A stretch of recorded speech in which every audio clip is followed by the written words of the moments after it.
Good evening. Before we switch to the office, can you all hear me? I want to make sure we avoid what happened last time, where I spent about 5 minutes messing around with my sound settings because I was inaudible.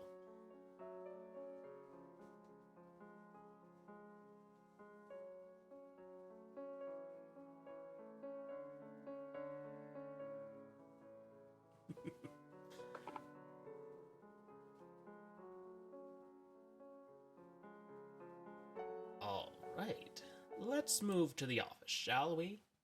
Good evening, everybody. Sorry about last week. I wasn't here last Friday. I was taking care of some things. Also, one of the things I've taken care of since last week is finding some new music to use for my backdrops.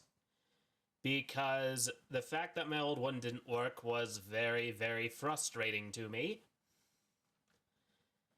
But anyway, yes, welcome Lucasorian, welcome Delayed Loading, and whoever else may be watching who might be lurking or not participating.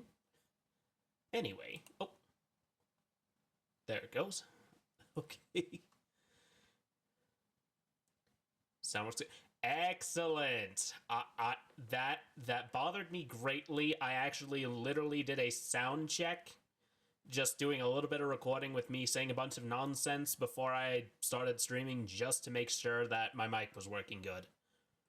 Also, I figured out something that was kind of getting in the way of my mic positioning, so hopefully we have less issues hearing me.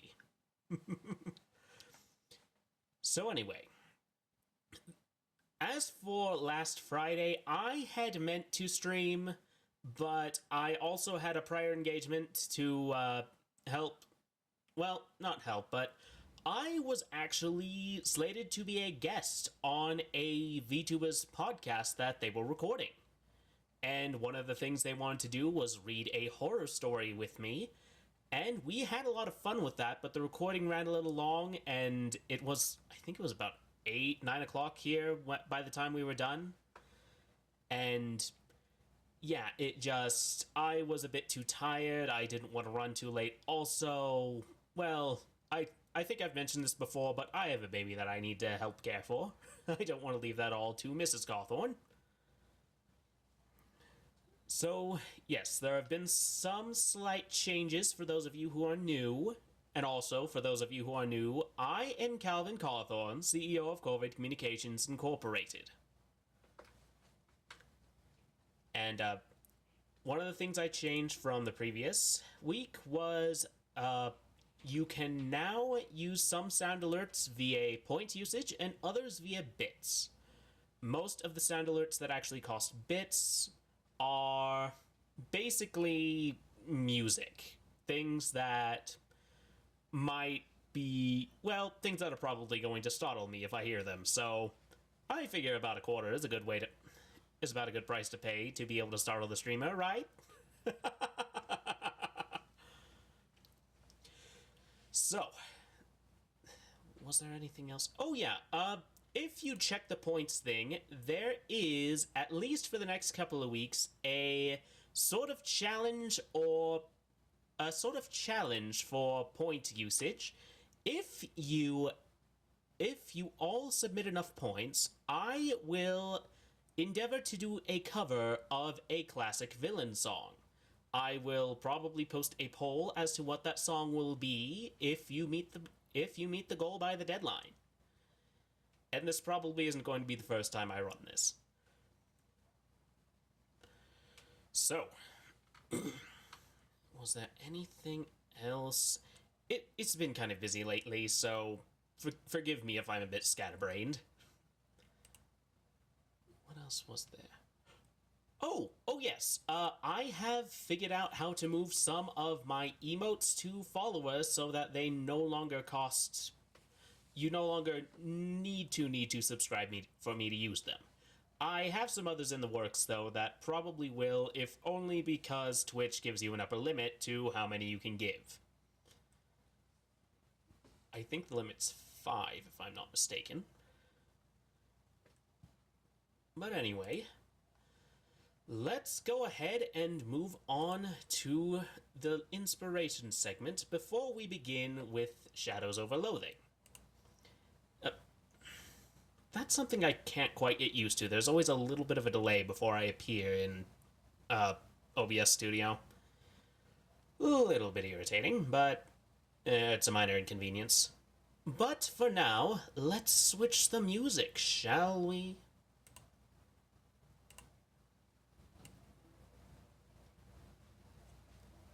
That's not coming through on the mic too bad, is it?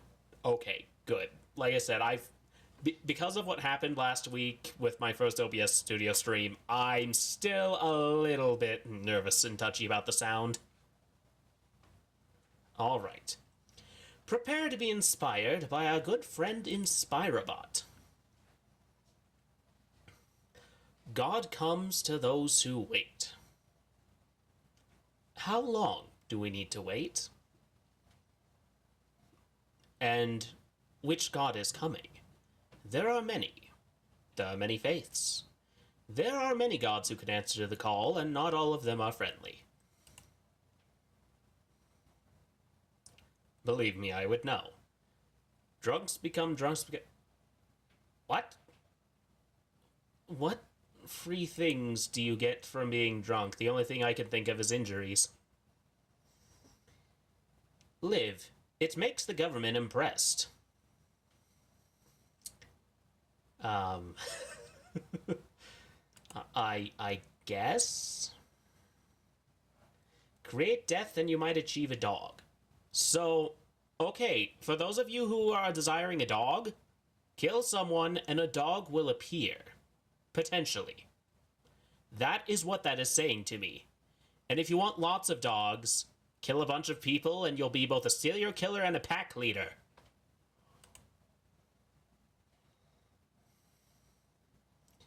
There are good algorithms, and there are less than good algorithms. Must commit unalive, brother.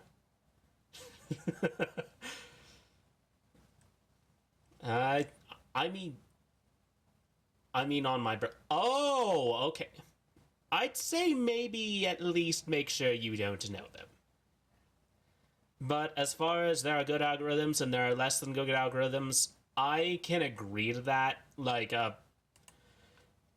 But that's going to be a long tirade. No eroticism, no stupidity, but easier. Maybe? I do not know. No eroticism, no stupidity. Okay, I can guarantee you that even if there were no people who were chronically... what's the word I'm looking for? Is down bad the word? I don't know. But I guarantee you stupidity will still exist, regardless.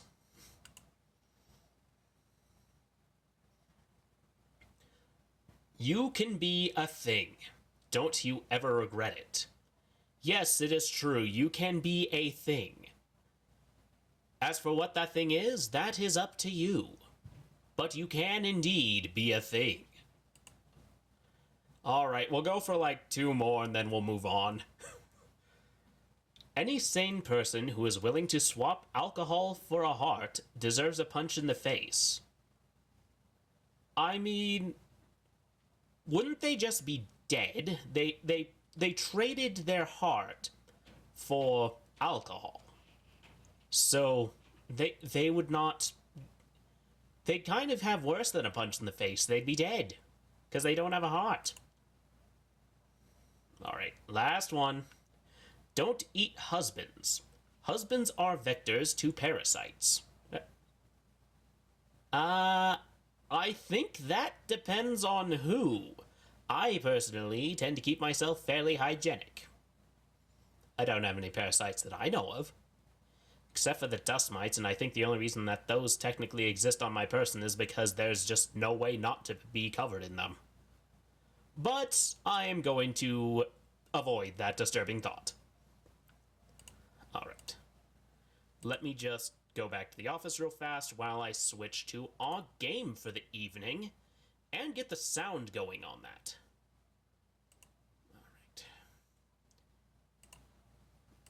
And unmute.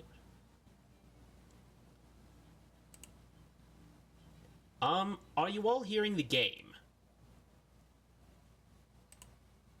Let me see if I can adjust something real fast.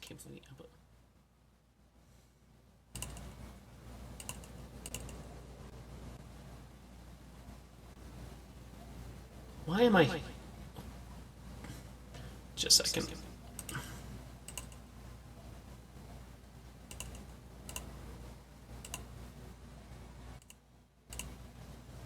Okay, I need to fiddle with some audio still. Things are still not exactly going how I want them.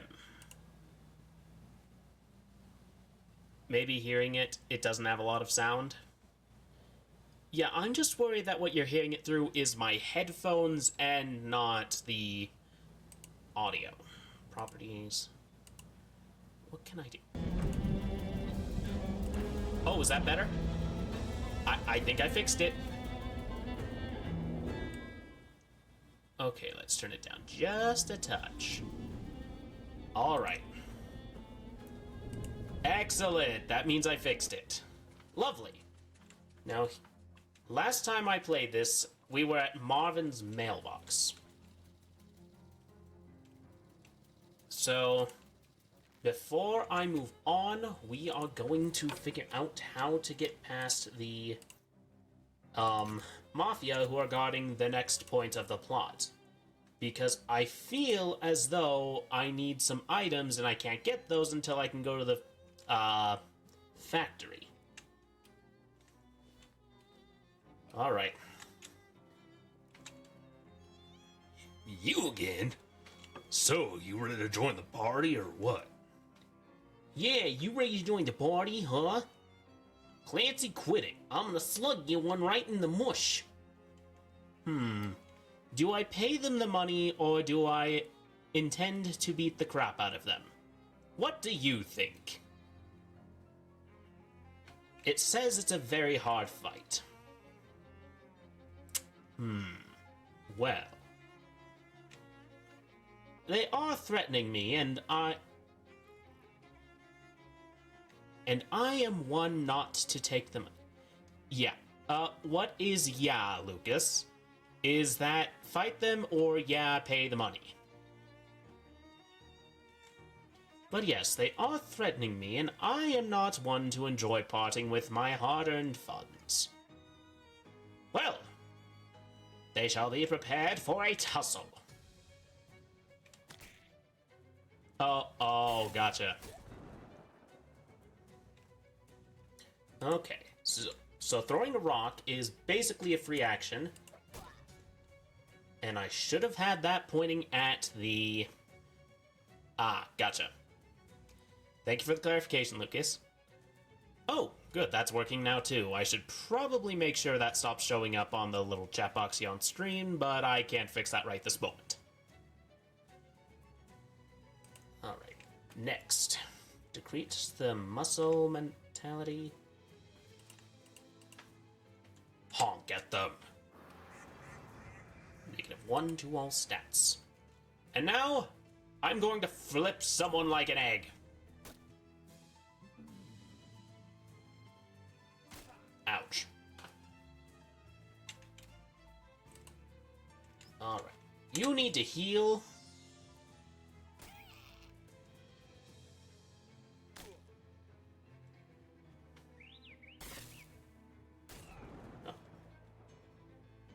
Game, it would be very appreciated if the items you give me would stop hurting me.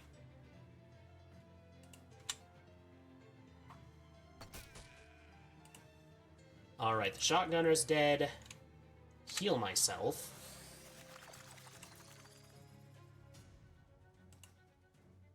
And then flips the guy again.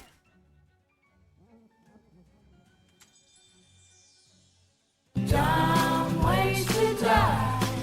So many dumb ways to die.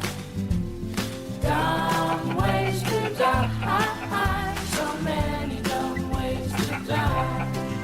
Invite a psycho killer inside. That is far longer than I thought it was. I may need to choose a different sound for that one.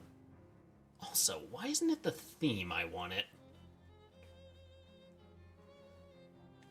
Yeah, it did line up, especially since I died. Okay, fine, I'll pay you the meat. Because killing you does not seem to be working.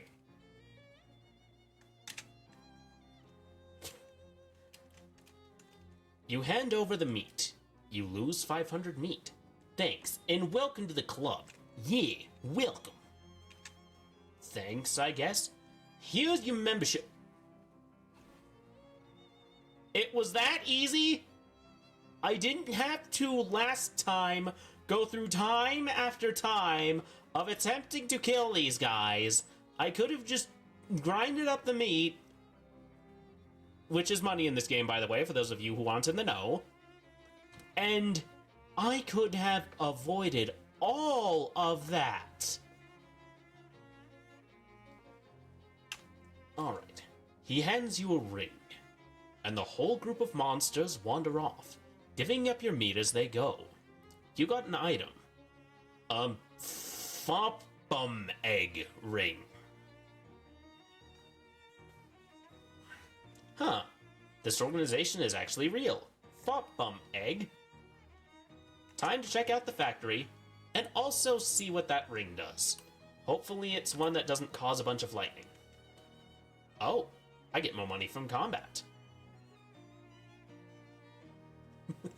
This ring marks you as a member of an elite society of people who pay bribes to extortionate criminals in order to achieve non-criminal goals. So wait, were the Mafia the good guys? The whole time? I'm gonna have to make some adjustments real fast, because something's kind of adjusting in how I see things. There we go. Still hearing me good? Excellent. This workbench doesn't seem big enough for refrigerator repairs. Make some stuff. Basic combat items.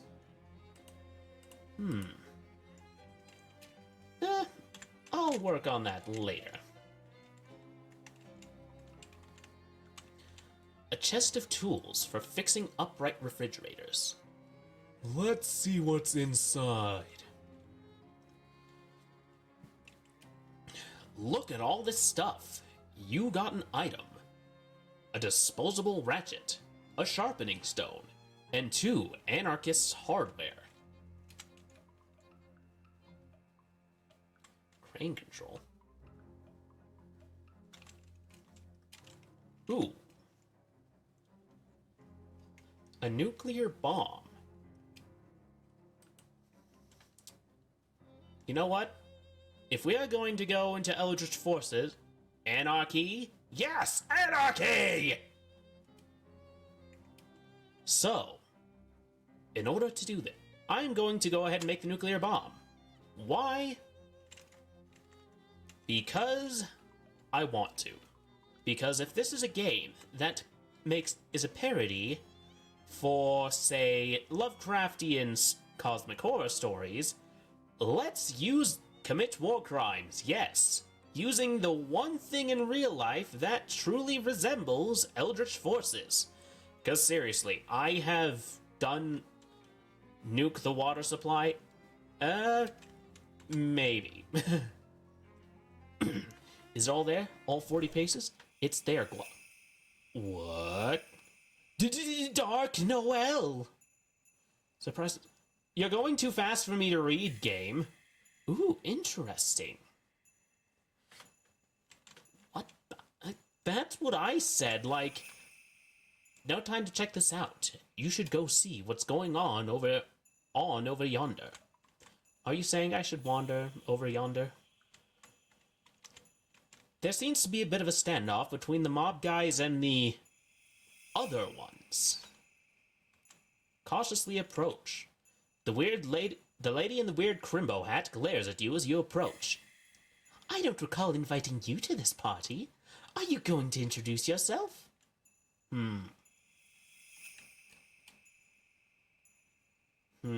Should I use my real name or give an alias? I'm Puddington. What's wrong with your hat? Nothing at all. A crimbo hat is appropriate for all seasons. It's all spooky and like... I have to use the haunted actions. I mean, there's nothing forcing me to. I just have to because my compulsions make me do so. I'm sure I have no idea what you mean, Oliver dear. Are you busy?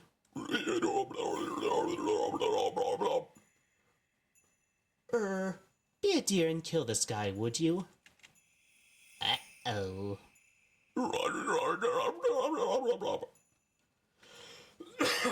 Maybe I shouldn't do that. That makes my throat hurt. The Crimbo lady smiles and leaves the same way she came.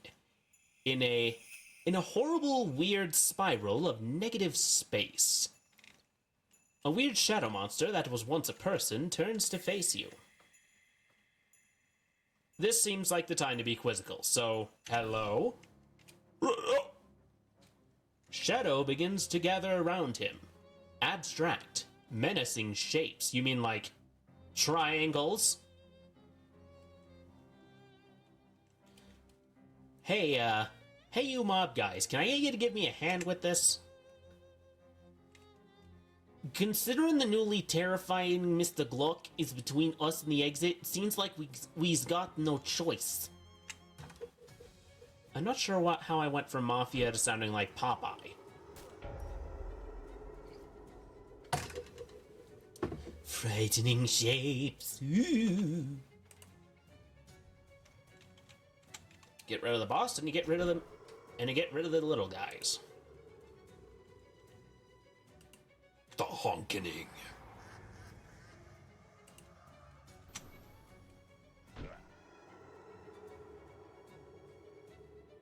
Okay, first off, how dare you attack my bird?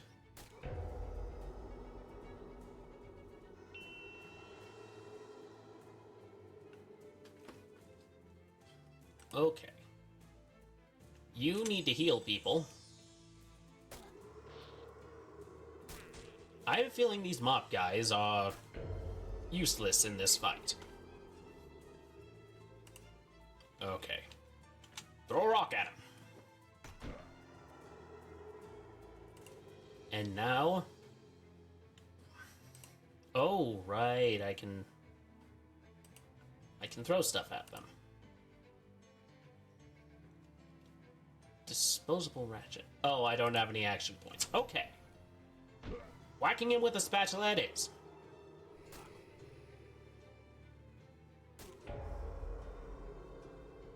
Please, someone with a healing power, have a turn before I get hit again. 3 times poison? Good heavens.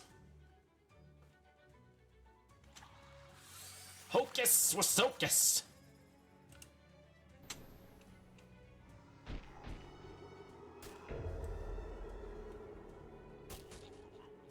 Okay, that did not in fact get rid of the menacing shapes. I apologize.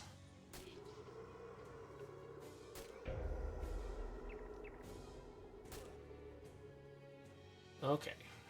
Anything that can... I need to heal myself again. Alakabui! Okay. Get rid of the spider, because the thing that poisons is never a good thing to keep around. Okay. You hit something.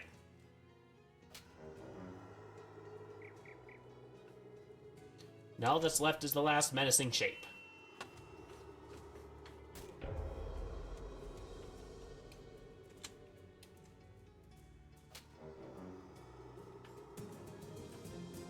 We did it! With the shadow creatures defeated, the 2 mob guys brushed themselves off. Whew. This cape has got me all balled up. And now, this whole scene's nutty as a squirrel's mistress. Come on, let's They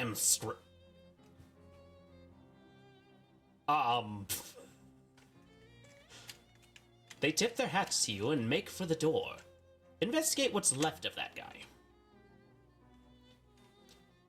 He mostly dissolved into a cloud of that weird shadow stuff. But there are a few objects on the ground. A pocket watch, a bank pouch, and an official-looking document of some sort. You got an item. Dangerous pocket watch. You got an item. bank pouch full of meat. And I got the deed to the speakeasy. Oh, does that mean it's mine now? Well, don't mind if I do. You take a quick look at the document. It turns out that this Gluck guy was the owner of the speakeasy. And now you are. Maybe. Is that how deeds work? Clearly I have made... Okay, let me figure out how to phrase this sentence. Clearly my character has reached the same conclusion that I have. Oh, what do you know? This booze looks dangerous, and it also appears to be tainted with some kind of sinister, magical energy. Huh, this fridge is plugged in. A little note on it says, experimental, not for lunches. That's weird, usually the fridges say, for lunches only, no science in this refrigerator. I will not say whether or not I was the one who did science in the refrigerator. The fridge has been fitted with an experimental automatic ice cube maker. Unfortunately, it's made one single gigantic cube that fills the entire fridge. I guess if you ever need a block of ice, as big as you, here's where you can get it. There's no reason to mess with the crane now. Okay, so you wouldn't let me before the fight, you wouldn't... Oh. You don't have to leave the building to open your map, by the way. You can just click the napkin up there or hit M to head back to Plunkett Street with a quickness. But I want to explore. These fridges are brand new, empty, and boring. Alright, time to go to Plunkett Street. A couple of unruly young hooligans are standing on the street corner ahead of you. They are dressed in a white chef's outfit, and one is practicing a baseball bat swings with a large baguette, while the other coughs inside a large cloud of white flour. When they see you, they grin, and move to block your path. Where do you think you're going, Crip? This street is doughboy turf.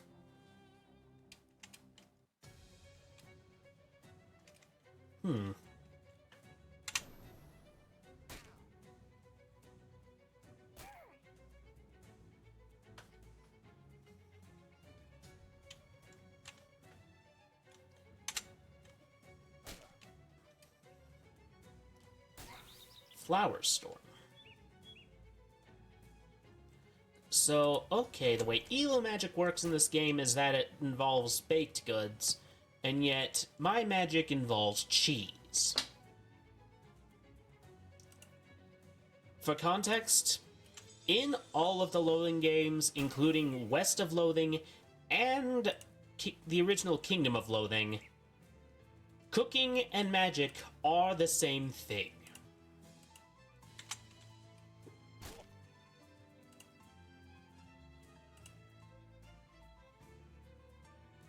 Like, absolutely the same thing. They literally both all run off of the stat. You were a Beanmancer in West of Loathing.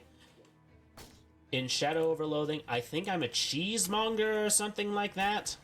And then in the original Kingdom of Loathing browser game, you were a sorcerer. Is it ridiculous? Yes. Was it also funny? I mean, I personally think so. You won. Looks like they spent too much time loafing around.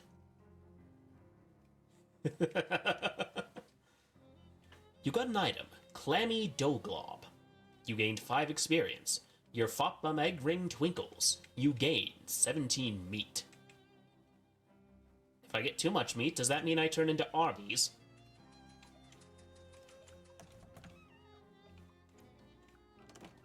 Wait, you weren't open last time I was here. Now where's that sketchy back alley? Where I found the speakeasy the first time.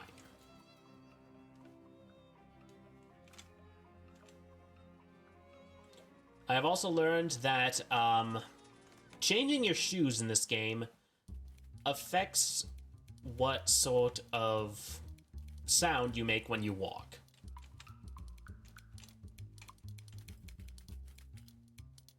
Yeah, that guy really does love hitting those spoons together.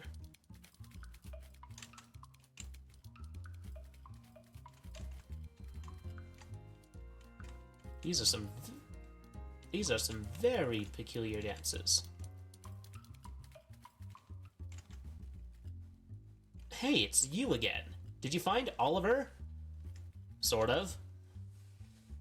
I don't like the sound of that. Oliver's gone. The handoff went extremely bad. Badly. Yeah, that too. You know, that should be the response anytime someone says, oh, whenever someone asks how you are, and, like, I know it's not grammatically correct, but we all respond good. Someone should say, it went well. You should say, yeah, that too. I think that is a perfectly acceptable response. You go over to the events at the fridge factory. Oh, sorry, I read that wrong. You go over the events at the fridge factory. Fancy Dan makes a variety of faces at various points in your story because Fancy Dan is a good listener.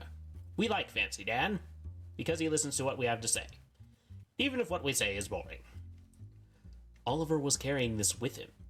Dan skims the deed. It says here that ownership of the speakeasy is automatically transferred to whoever has physical possession of the deed. Huh. Is that legal? None of this is legal. Again, context, this takes place during quote-unquote prohibition, because it's supposed to take place in the 1920s when that was going on in the United States. Oh yeah. I guess you're my new boss, baby. Let's have one drink to mourn the old boss and another one to celebrate the new one. Good idea. I guess we ought to change the name since, well, Oliver's Place is no longer Oliver's Place. I suppose that's right. Got any ideas? Well, you could go traditional and just call it Calvin's Place, or something hip like the Purple Door, or something incisive and avant-garde like Noblesse Oblige. You know what? This game needs a little bit more pretension. Noblesse Oblige it is. Oh, that's just an example, but you're the boss. Now to business. To business? We make the beer in-house, so that's safe, but we're out of everything else based on your story, I'd say the stuff at the factory isn't safe to use. Yeah. If you can find booze or mixers or garnishes, bring it back here. Any idea where to get started on that? No, but you might want to check with Barnaby. Barnaby? Dan points at the milky-eyed sot at the table by the wall. He doesn't see very well, but he's got a good nose for news, and a sixth sense for booze. He might know where you can find what you're looking for. Thanks. Order a drink.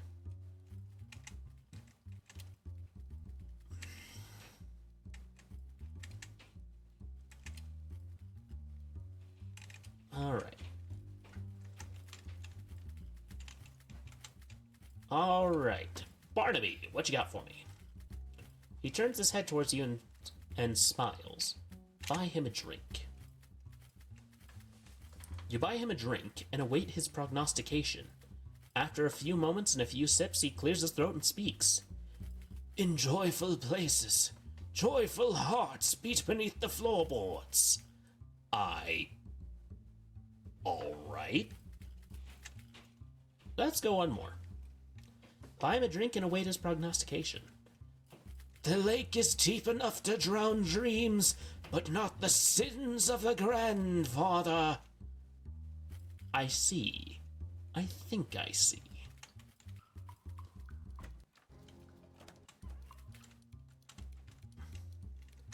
Okay, you don't got anything new to say. Got it.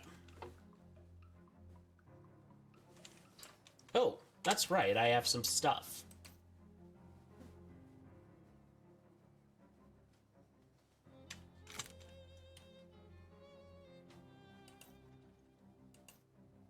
Anarchist hardware, disposable ratchet. Have I got anything else I can actually, like, use?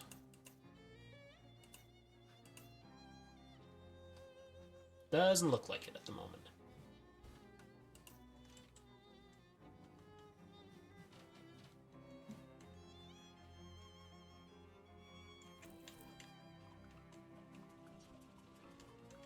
Murray's Antiquities. kitty. Alright, I need to get more of the cursed items. You know, I know the goal in the game is to clear the cursed items, but I'm not going to do that. Why? Because I don't want to. So, is there anything at hand? If I'm not mistaken, I think I need to... Oh! There we go. Your bulging biceps make short work of the boards. Oh! There we go. The shelf is littered with various pieces of trash. Dig through it. You got an item. Lip balm. Even mice would be disappointed in this shelf. An empty shelf. Unless... No, it's definitely empty, but wait! Listen, it's empty, I promise. Fine. Oh, wait, what's this? What? Just kidding, there's nothing. This game likes to do that. The only thing left on the shelf is a pair of rusty tongs. Grab them. You grab the tongs, wishing you had a different pair of tongs to do it with. You got an item. Barbecue tongs. The counter is dusty and long abandoned. The register is empty unless you know someone who accepts mouse droppings as currency. I do know people who would do that, but I will not tell you my sources. Look behind the counter. Alright. You find an old invoice for a shipment of the Snackle Mills factory, which is marked as never having arrived. The factory's address is listed. Location unlocked. Snackle Mills factory.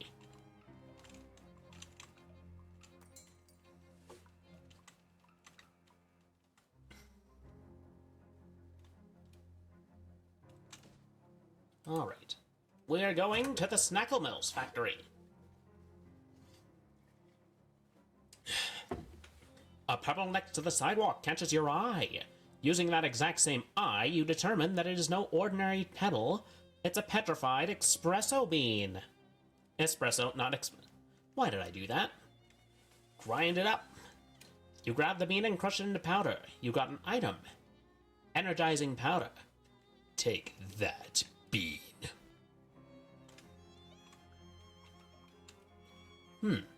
This truck is laden with crates of snackle cakes, the worst snack food ever developed. Grab a case for Marvin. You got an item. A case of snackle cakes. Empty vegetable oil drums. This crate is full of baking soda. The tarp is there to keep vinegar from getting into it. It's a similith. A spire of petrified flour. Gather some. You got an item. Powerful grit.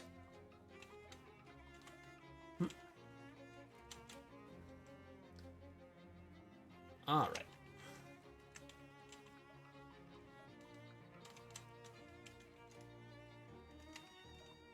So I need one more muscle point. Actually, can I level up? I've been doing a lot of stuff. Oh. What happened to the set? Oh, there we go. Apparently I accidentally muted it. Alrighty. Go to Marvin on his mailbox. As you're walking down one of Ocean City's residential streets, on the way to where you're going, you hear an eerie music coming from the upstairs window of a nearby house. Location unlocked. Eerie music house. I'm going to continue where I'm going just to complete the quest. You can hear me over the music, right? I'm going to turn that down some. There we go. Okay, Marvin. Any luck getting those snackle cakes? I'm really jonesing for whatever it is they used for frosting. My guess would be styrofoam and asbestos. Yeah, I finally found some. Here you go. Thanks a million. Here, take some meat for the cakes, and I'll give you some sitting tips. You gain 100 meat, 10 experience, You got a perk. Expert Sitter. You're so good at sitting down that you make it look even easier than it normally does. +1 Moxie. Well, I guess that's that. Also, I should probably head back and grab my companion from the speakeasy because I accidentally sent her there.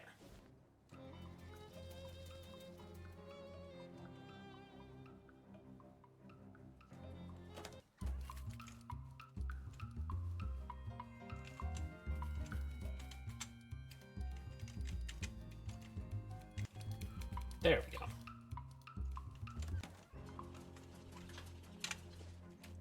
I keep leaving a building just because in most other games I have to do that.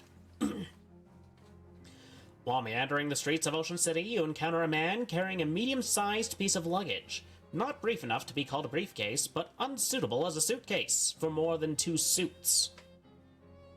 Hey there, friend. Looks like someone who appreciates a fine pair of pants.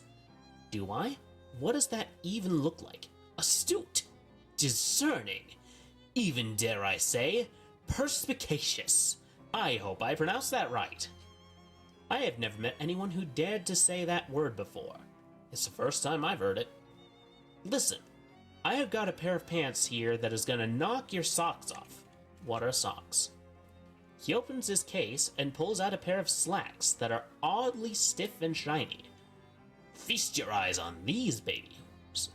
What's up with them? They're waxed, guaranteed grease-proof, and they're yours for only 20 meat. I'll do it. Great, this is one pair of pants you aren't gonna regret. Whew. And that's my rent for the month dealt with. Thanks, pal. Miss Brewster's a real stickler. Miss Brewster? Yeah, she runs a boarding house that me and a bunch of the other guys stay in whenever we're in town. If you ever need a room, you could do a lot worse. Location unlocked. Miss Brewster's home for traveling salesmen. I have a room, but maybe I'll check it out. But not right now. I'm busy. Well, that music is ominous.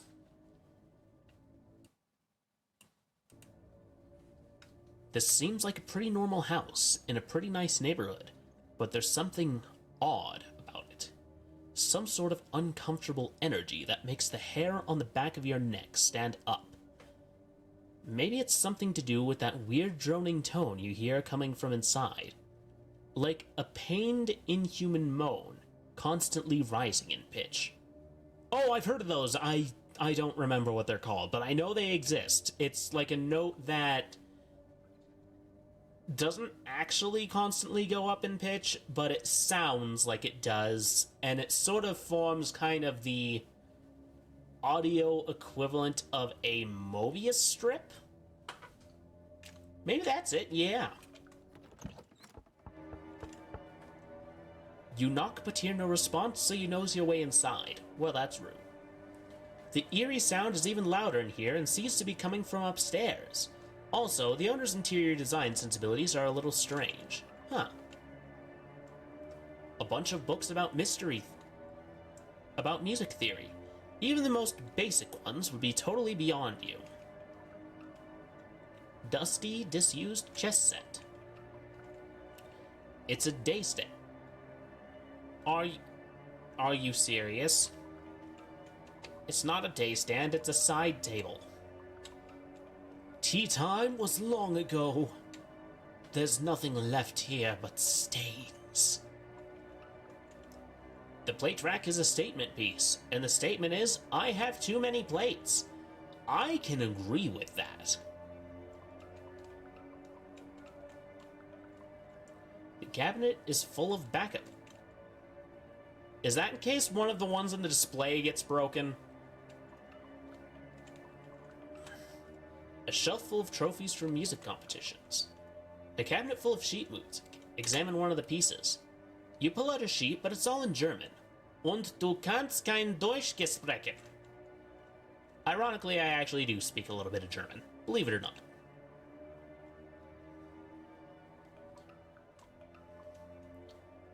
Okay, is it gonna give me another one, or is it just gonna give me the German again? Oh, no, it's in German again. Und du kannst kein Deutsch sprechen. And the door is locked. Alright, let's examine the creepy music upstairs. A staircase leading up to where the sound is coming from. Climb it. A tired-looking man is playing the cello here. Talk to him. What? Who are you? Why are you in my house? Sorry for intruding, but I heard the music and I guess I have an intrusive nature. My name is Calvin Cawthorne. Well, I am Ernst Zimmer. Forgive me for not stopping, but it is vital I continue playing. What are you doing? There's a darkness beneath my house. Did you check the fuse box? No, It's probably that then. Listen to me. I had a dream. A premonition of a dark rift appearing in my basement and growing until it swallowed the entire house. And then the neighborhood, and then the world. Sounds wonderful. It was not just a dream. I went downstairs to check the basement, and there is indeed a rift. And now, as of now, it is still small. I must keep playing this cello to prevent it from getting any larger. I'm sure there's... How does playing the cello help? The bass vibration reverberates downward, and is focused by the circle of furniture downstairs. This resonance inhibits the rift. Huh, I don't really get it, but okay. Are you a physicist or something? No, I'm only a cellist. I cannot explain how I knew this would work. Okay, do you mind if I have a look at this rift? I'm sure there's a rational explanation, probably just a trick of the light, plus your anxiety over the nightmare. Well, plus I'm pretty sure your living room furniture can't create reality-strengthening sonic resonance waves. You're probably right, just an old man jumping at shadows, I suppose. Happens to the best of us, don't worry, everything's fine. Go back down. Uh-oh. Maybe convincing Zimmer to stop playing his cello wasn't such a good idea after all. Oops. Every one of these moldering books is titled Blood. It would appear that two ghosts are playing a very spirited game of chess. The day stand has become a nightstand. The chair is frighteningly non-right side up. This chair seems to be having a hard time remaining stationary. Viscous black sludge, bubbles in the teapot. What sort of fish could I catch here?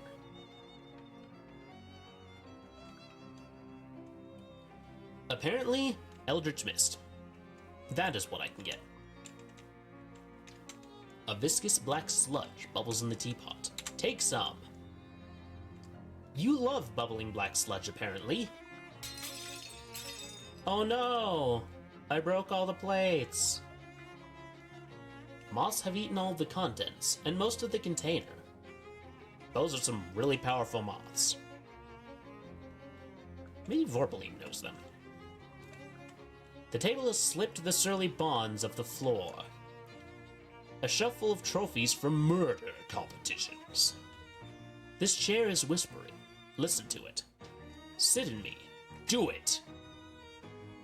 You sit in the chair for a few minutes and nothing bad happens. Apparently it was all bark, no bite. Just as well. It's a cabinet full of sheet music. Examine one of the pieces. You pull out a...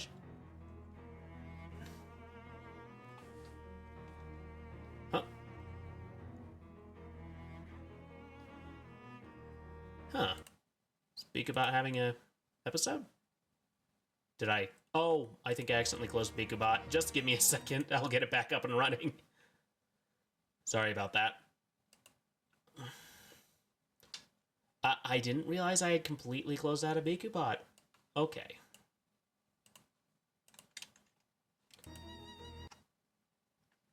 I need to get OBS open. Okay. I figured out what happened. I think I accidentally closed it. I can make him talk again. Because, you know, stuff. Alright. There's the thing. Alright, let's see what the message is. Sad. Yes, it is. I am sorry. Just give me a moment, I can get it running again. It's on a little bit of a cooldown. Alright. You pull out a sheet. It's a piece entitled Arbeit in no Spiel makes Ernst a dull boy. This door has seen better jams. Go downstairs.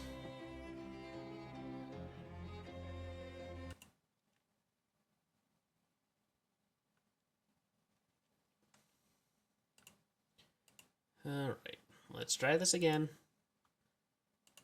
How long did I make that cooldown for, anyway? I'll try again in a few minutes. Oh, jeez! That sure is a dark rift in space over there, just like Zimmer was afraid of. Well, nuts.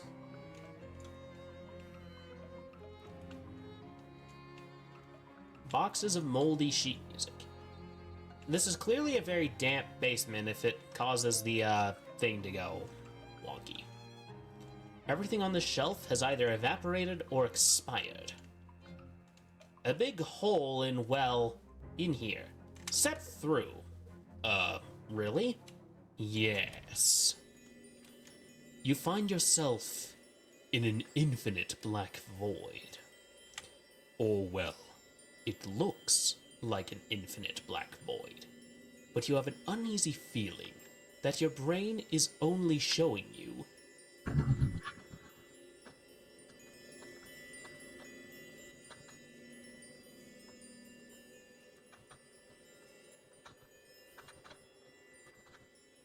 I get the feeling if I touch that thing, it's gonna hurt me.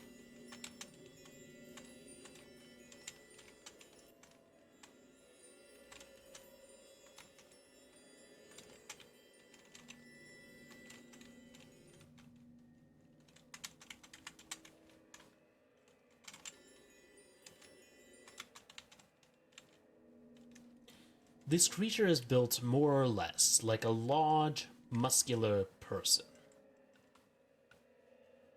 Alright, let's try the bot again. And it's still on cooldown. Got it. If you built a large, muscular person out of some kind of writhing black ooze, or smoke, or just plain raw darkness. Edgy. It has a fist-sized glowing crystal embedded in its chest, about where its sternum would be, and as you draw near, you can feel it radiating invisible waves of energy, kind of like heat coming off a radiator, except also the opposite of that. So, cold coming off a radiator?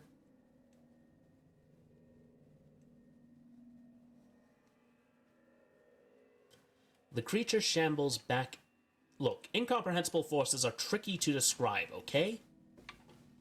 The creature shambles back and forth, waving its arms in a way that almost looks like it's dancing, or praying, or maybe just absently flailing.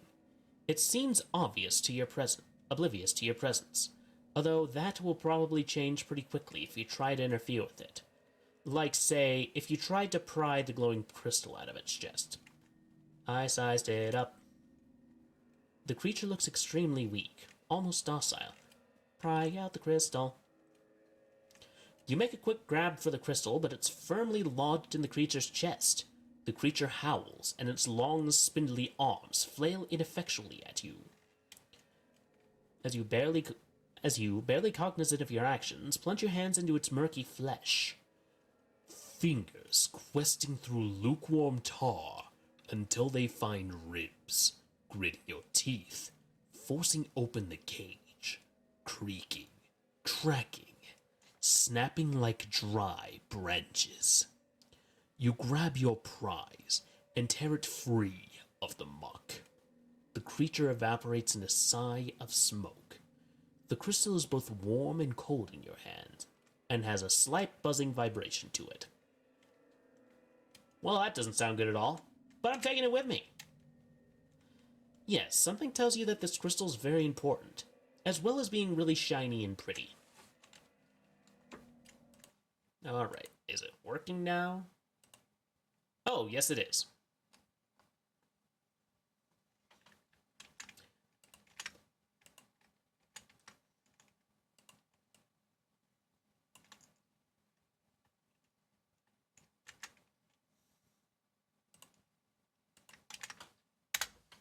Okay. So working now? Doesn't appear to be. What is going on? Speak about having a day? Oh, I accidentally muted that. I figured it out.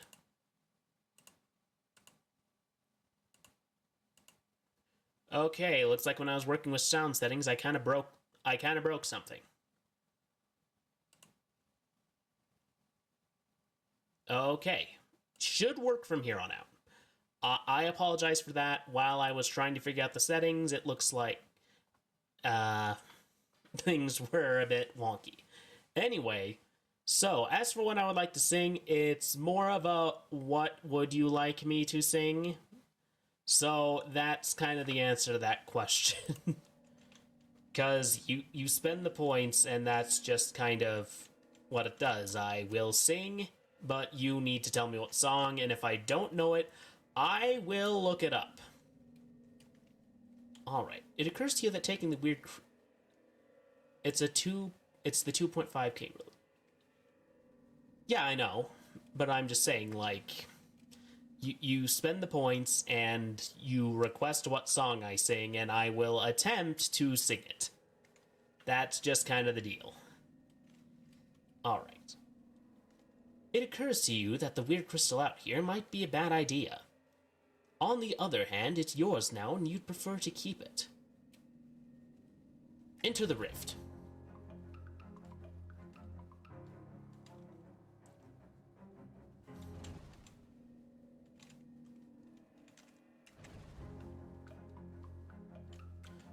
Oh! Oh, okay. Oh, I see. I see what you're saying. Sorry, I got that mixed up with the other song in the song request one. Sorry. Alright. As you start, just redeem it and I'll start singing. I just gotta make sure I notice it. As you start to leave the house, something tells you that it would be bad to take that weird crystal out of here. That something is definitely not the crystal because it's a really great crystal, and you're deriving great satisfaction from owning it. Leave the house. As the door shuts behind you, you hear a sudden grinding and cracking noise. Yeah, that one is the one that I sing when I read. I got it mixed up with the other one. I'm sorry, delayed loading. Alright. As the door shuts behind you, you hear a sudden grinding and cracking noise, and turn to see the entire house implode into splinters and get sucked into a whirling black vortex. Can't say I didn't warn you. Whoops. Oh well. Let's speak of this to no one. Oh, I just killed a man. Why'd I do it? I don't know. Curiosity is... I don't know, I'm not gonna rhyme. Gabby takes a piece of candy out of her purse and tosses it in her mouth, then holds the purse out to you. Want one? Sure, thanks. You take a piece of saltwater taffy out of Gabby's purse. You got an item, root beer taffy. Where do you get all this taffy anyway? Swell dry, but Gabby never reveals her source. For some reason, like, I know her whole thing is she's a 1920s flapper, but I can't help but think of, like, a grandma. Because she just has candy in her purse. Like, no explanation of how or why, she just has it. Alrighty. Wait, there is hobo code here. Hey, it's a message in hobo code. Translate it. The code says, nice lady, but she only likes salesmen. Ah, well, not super useful to a non-hobo, but at least you got some translation practice. You gain 5 experience. As you enter the boarding house, you discover some kind of hullabaloo. Or perhaps a kerfuffle. A stern-looking middle-aged lady is surrounded by 6 agitated men, all talking over each other. Listen in. Gentlemen, I insist you settle down at once. We won't get to the bottom of this with you all acting like panicked schoolchildren. Miss Brewster, you gotta call the cops. Ha! What this town calls police, I wouldn't trust to solve a jigsaw puzzle, let alone a serious crime. And I won't have those hooligans turning my house upside down. But there's been a murder. Somebody has to do something. What you can all do is go to your rooms and let me think. Good gracious. The men file up the stairs, abashed but still fidgeting nervously. Talk to the woman. Excuse me? I'm sorry, I don't have any vacancies, or well, I suppose I do, but I can't let you have the room until this whole mess has been sorted out. One of those men said something about a murder? Yes, it's absolutely ghastly. One of my lodgers was murdered in the night, and nobody heard or saw anything. I'm practically at my wit's end. I'm offering to help, because that is how you get paid. Maybe I can help. My name's Calvin Cawthorne. I'm kind of an independent investigator sort of thing.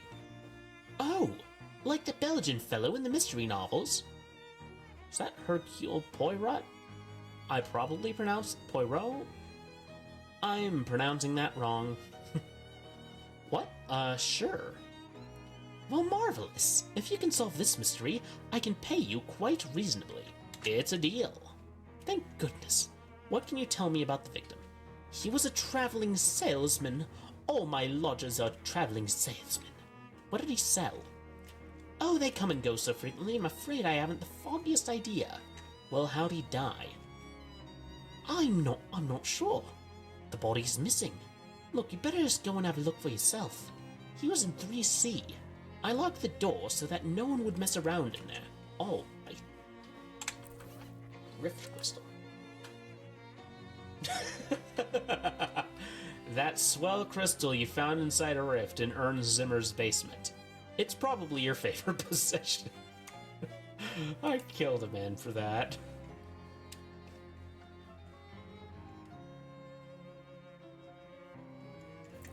Oh, is that barbecue tongs a weapon? I never really got a good look.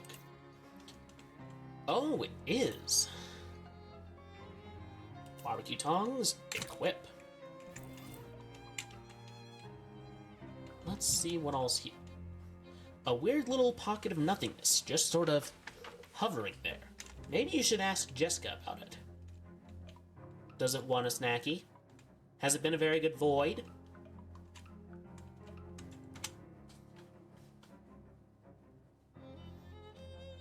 Hi, Mrs. Brewster. Yes, did you look in that poor man's room? I'll be right back. Reach inside. That seems like a really bad idea. Are you sure? Yes, I'm sure. I can't stress enough that you shouldn't do this. You might have some kind of shadow disease, or it might just bite your hand clean off, or anything. Do it. Well, alright, it's on your head. Or hand, rather. Don't come crying to me if something horrible happens. Whatever. You stick your hand in the hole and grab the first thing your fingers brush against and yank it back out. You got a shadow hot dog. The otherworldly shadow pocket vanishes with an otherworldly... Bathroom door is locked. The radio plays at an agreeable music at a polite volume. This potted plant flower saw nothing. Not a crumb to be found on the dining table. Miss Brewster keeps this place spick and span. A little note next to the phone says, "Do not use phone." Only Miss Brewster is allowed into the kitchen. Room 2C. Knock on the door. You should probably check out the crime scene in 3C before trying to interview the lodgers. Okay, it's just gonna give me the same response. It's a communal hat rack, but nobody's using it at the moment.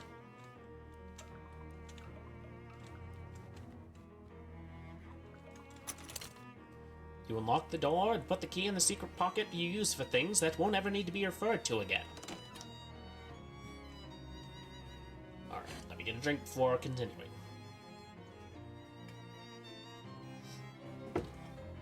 You step into room 3C and discover, holy crap, a massive pool of blood on the floor. And like Miss Brewster said, there's no body in sight.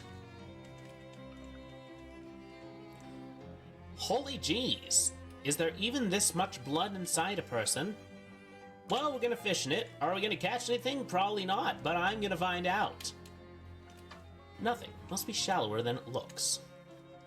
This throw rug looks pretty ordinary. Check underneath. You roll the rug and whoa, what the heck? There's a crazy occult diagram underneath it. The lines and glyphs appear to have been burned onto the floor. You can see little blobs of melted candle wax at the points of the dodecagram, and it even smells faintly of weird incense. Was this some sort of ritual killing? Great, like a regular old moito wasn't enough. An ordinary wash basin. No clues here. Gonna fish in it.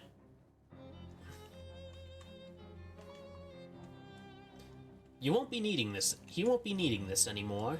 You got a handful of clean water. You look at yourself in the mirror. Smile. Frown. Scowl. The wardrobe is locked. Nothing interesting about the bed, except that it's next to a massive pool of blood. It'd be best if you report back to Miss Brewster first. I want to bet she did it.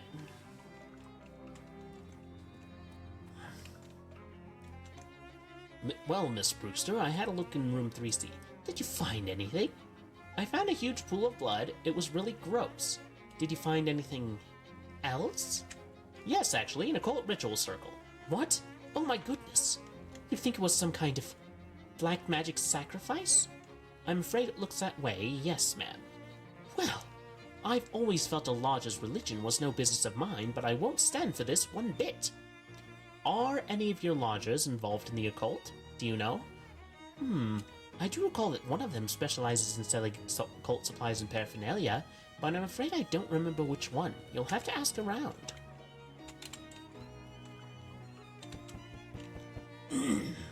There's no response. You try the knob, but the door's locked. Room 2D. But really, they're all 2D if you think about it. Ha ha ha ha. You knock on the door and a nervous-looking salesman peeks out. What are you doing the whole way like that? Don't you know there's a murderer on the loose?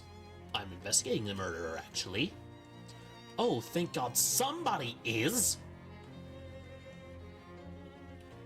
What? What do you know about the other salesman here? I know that there's this guy who sells occult stuff. I give him a wide berth, though. All I know about him is that he doesn't live in the room below the sunglasses salesman. Neither of them are the victim, by the way. No shit.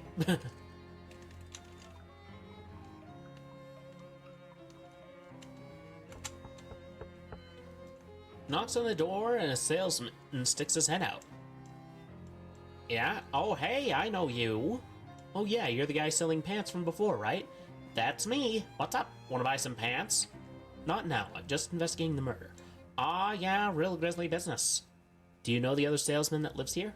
Not really, just the guy who sells those little Derringer pistols. He was complaining about the guy who lives right above him. That's the trinkets and baubles guy. Cause he keeps making a racket, dropping stuff on the floor at night. That probably doesn't help you much, though. Well, it's something. Do you sell the pistols? Who's there? I'm not opening the door with a killer on the loose. I'm investigating the murder. Do you have any information that would help? There's a salesman here who specializes in occult stuff that seems pretty suspicious to me. Which room is he in? I'm not sure, but it isn't the one above me. He doesn't live at the same end of the hall as the victim either.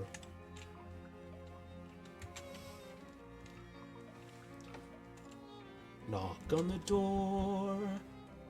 You knock on the door, a voice calls out, "Hello." "Hi, I'm investigating murder.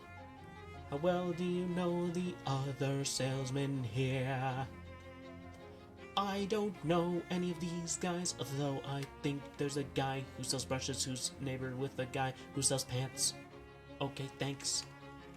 "This guy sells So guy who sells stuff is next to a guy with pants. Room 3B, I will knock on the door. I don't quite have the melody memorized, so I can't quite get it to match. In the door, and a salesman looks out. "Hello, who are you?" "I'm investigating the murder." "What can you tell me about the people who live here?" "Well, I pretty much keep to myself. All I know about the other salesman is the one who sells jokes and gags isn't the one who lives next to the one who lives above the one who sells brushes." "Okay, let me think. The one who sells brushes is that next door neighbor." "Nothing, thanks. I should have set a timer."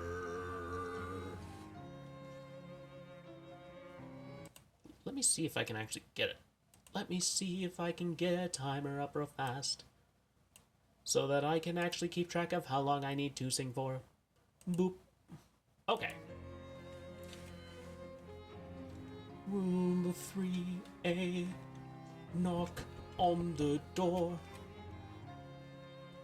You knock on the door and a salesman opens it.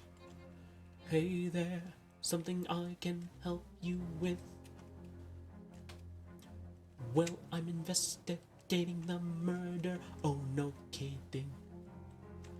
"Yeah, I was hoping you could give me some information about people who live here." I don't really know any of these guys. There's a fella that sells jokes and gags somewhere on this floor, I think. And there's a guy that sells pants. But all I can tell you about him is that he isn't the guy right below me. Someone's lying. Could I bother you?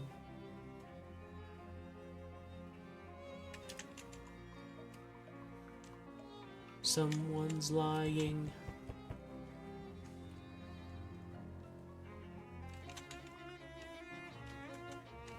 Pretty sure it's 3B.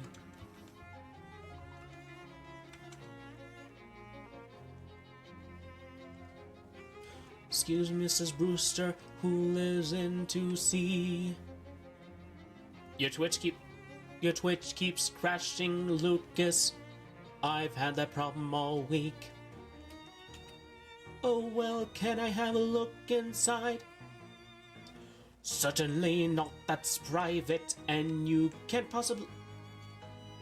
"Imagine I would kill one of my own lodgers. That would be terrible for my business." "I guess you have a point there."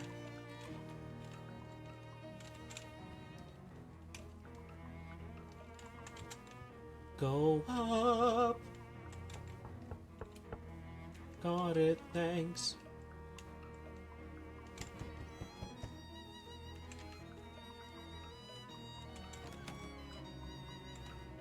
"Is there anything in this room I can figure out?" "I'm looking." I didn't check the window. The window's locked, so the killer must have come from inside the house. Hopefully this sounds as ongy as it sounds in my head.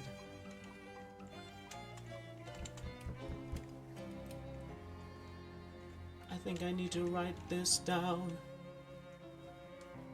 Hydrate. Thank you, Pavor the Vtuber. Also, welcome to the stream!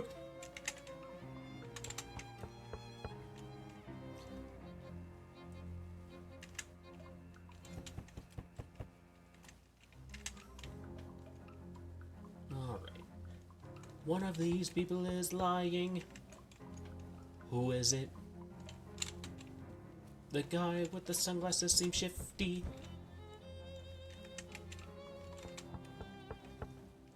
He sells paint brushes.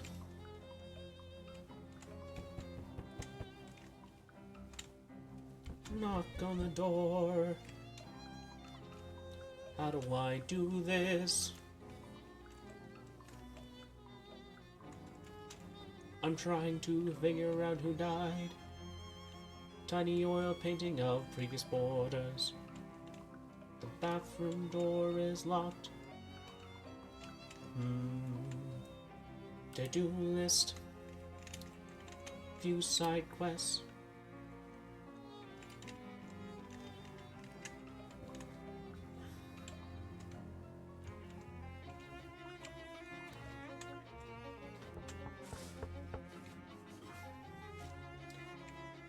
Gold salesman doesn't live below the sunglass salesman, and they're both still alive.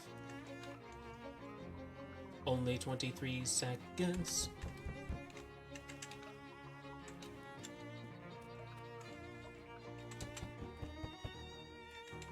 I'm pretty sure it's 3D. Because it's a bothersome dimension. Also, I think I hit the 5-minute mark, so I can finally stop singing. I know you didn't I know you didn't technically redeem it, delayed loading, but I think I did it correctly.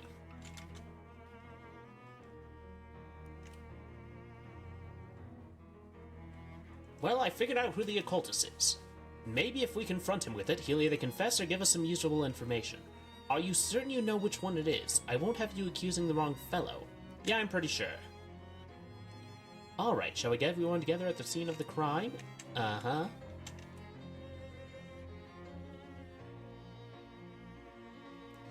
You head up to room C3C. After a few minutes, Miss Brewster meets you there with a salesman in tow. I assume it was you who could tell us who did the murder. Yeah, that was my guess too. Was a guy in 3D!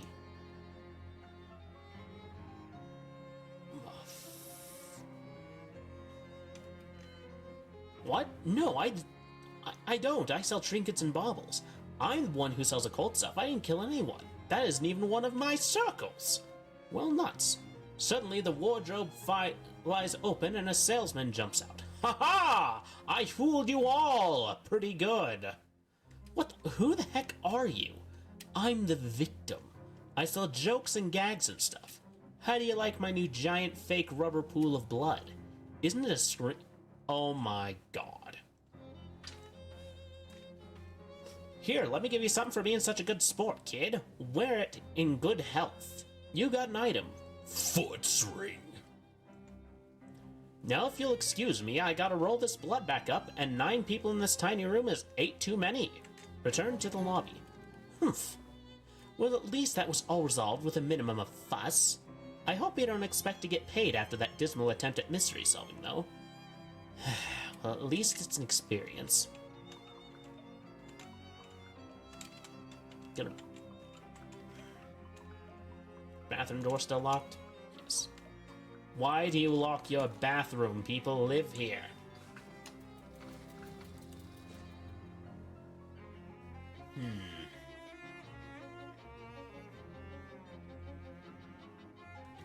I'm going to wander. An elderly man with thick eyeglasses shuffles up to you with a determined expression. Before you can react, he shoves some meat in your mouth and shouts in your ear, "Operator! Operator! Get my worthless son on the line!" "Mister, I'm not a payphone." "That's what the last payphone said. I'm not buying it. Let me talk to my verschlugene son." I really hope I pronounced that good. I don't think I did. Bzz, bzz, bzz. "I'm sorry, sir. The line is busy. Please try again later." "Bah, probably gabbing with one of his floozy girlfriends." He shuffles away angry. Ugh. Wandering again. A thin, nervous man in a suit stops you. Excuse me, sir. Do you fear for your safety in this dangerous city full of hoodlums and criminals?"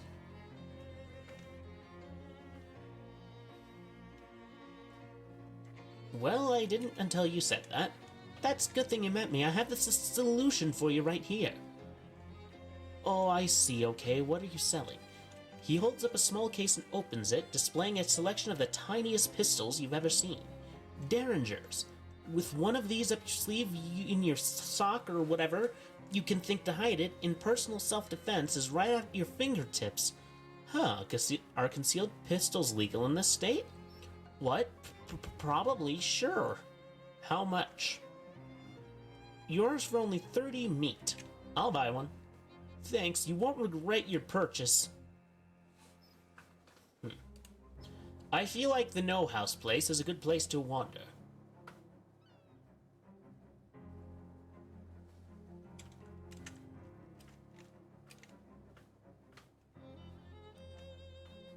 What a strange thing to say.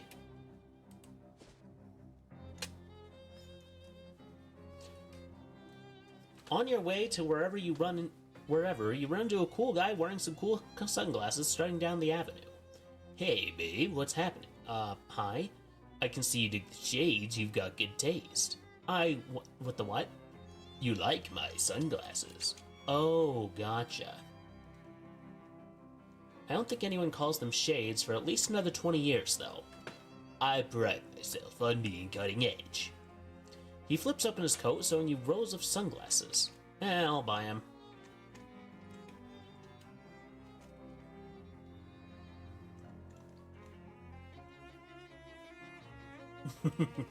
You stop short as you turn the corner and duck behind a lamppost. Down the street, 3 doughboys are hanging out in a thick cloud of smoke. On closer inspection, well, distant squinting, none of them have cigarettes. Where's all the smoke coming from? One of them is waving his arms mystically. Are they conjuring flour? That's a good trick, but it doesn't seem like a great idea to stand there breathing it. Demonstrate the hazards of open-air dust fires. You casually stroll into lit match flicking range and flick a lit match at their cloud of flour. The flour ignites, producing an extremely sweet fireball, and 3 smoldering doughboys who flail around comically for a minute before running away. Ooh, one of them dropped his hat. You got an item, burnt chef's hat. I take pride in what I did.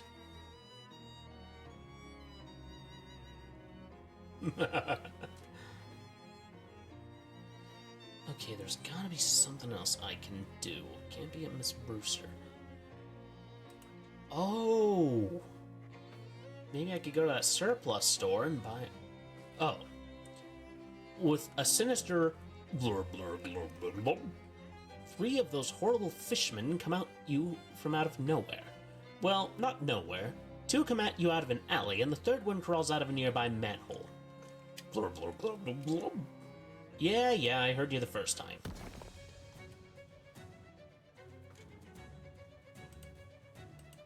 Is the tentacle friend or foe?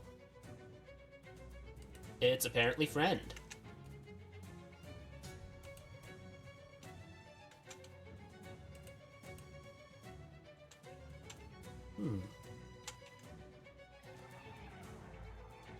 Negative 13 to all stats. Throw a rock at.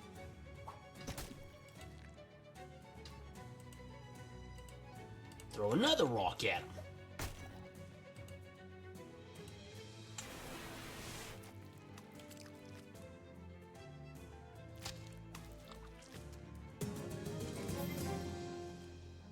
You might say you reduce those chumps to chum, but despite that being a pretty good fish pun, it would also imply that their existence of much larger fishmen who would be attracted to the bait. I don't think you want that. You gain 5 XP.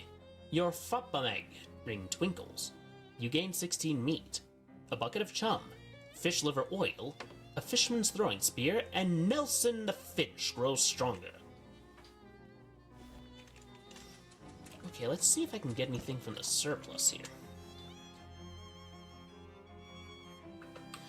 Hi there, my name's Calvin. Hello, fellow war enthusiast. I'm Herschel Wood. Concerning his appearance, I actually don't know why I gave him a drill sergeant voice, but, you know, is what it is.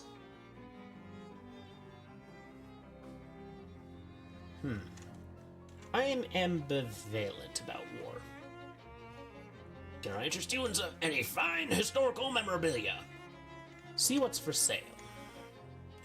Do you got a pack of smokes?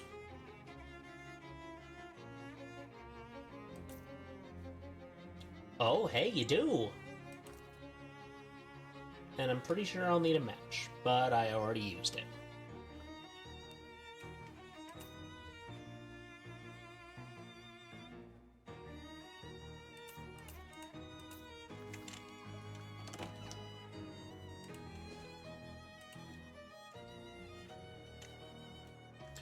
Two goblins wearing shorts with suspenders and carrying, you know, those things, those marching band things.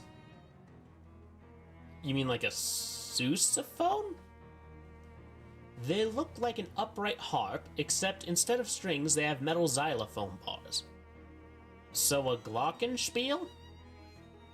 Those things. Anyway, these goblins are carrying those, and they interrupt you. Hi, hello!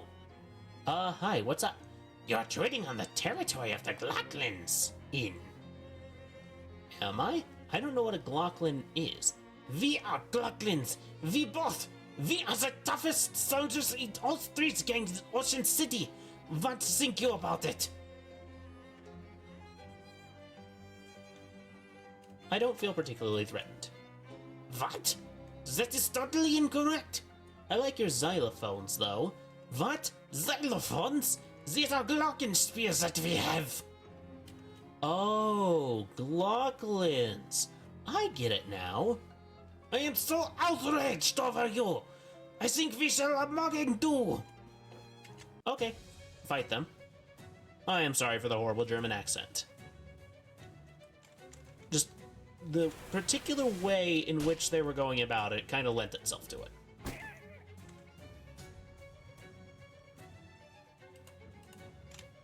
Well, I have a goblin of my own.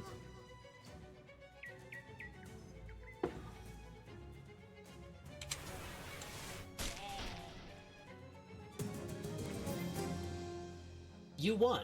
That'll teach those goblins to do whatever they thought they were doing. You got an item, Glockenspiel necklace. You got a Glocklin mallet ball, 5 XP and 18 meat. Whee!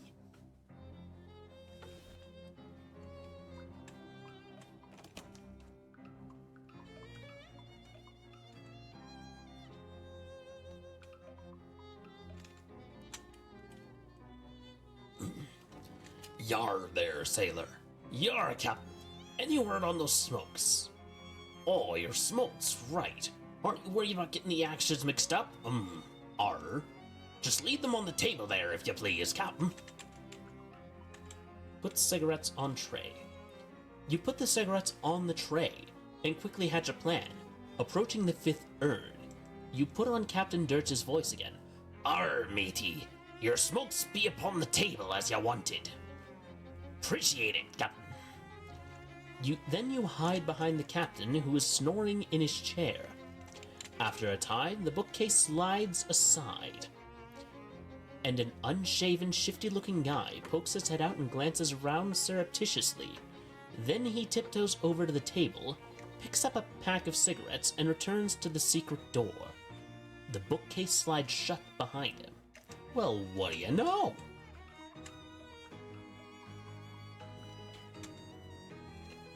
It's the shelf the guy came out of from behind, or rather the shelf out of which, from behind of which came the guy. Inspect the bookcase. You try to put the bookcase aside, but it's locked in place. There must be a catch. Literally. Check.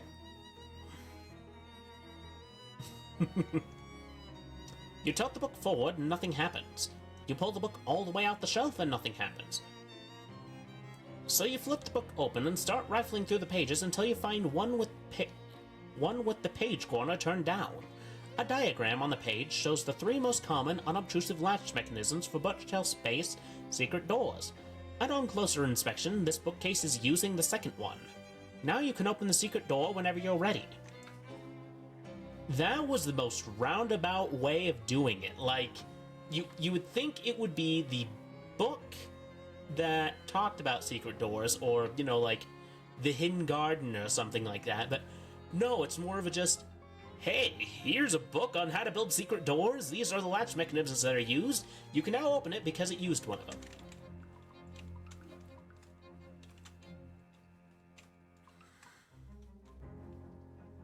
You give a respectful salute to all these dead soldiers. Maybe this guy thinks it's treasure, but it looks like trash to you. Hey, what are you doing in, were you seriously about to ask me what I'm doing here? Yeah, even as I was saying it, it sounded stupid. How'd you find me? I hid and watched you when you came out for your smokes. Oh, that was you, huh? I thought the captain's voice didn't sound quite right. So what's the deal? Well, it's basically just what it looks like. It looks like you're hiding in this old man's house to rob him while he sleeps. In that case, it's not at all what it looks like. I'm listening.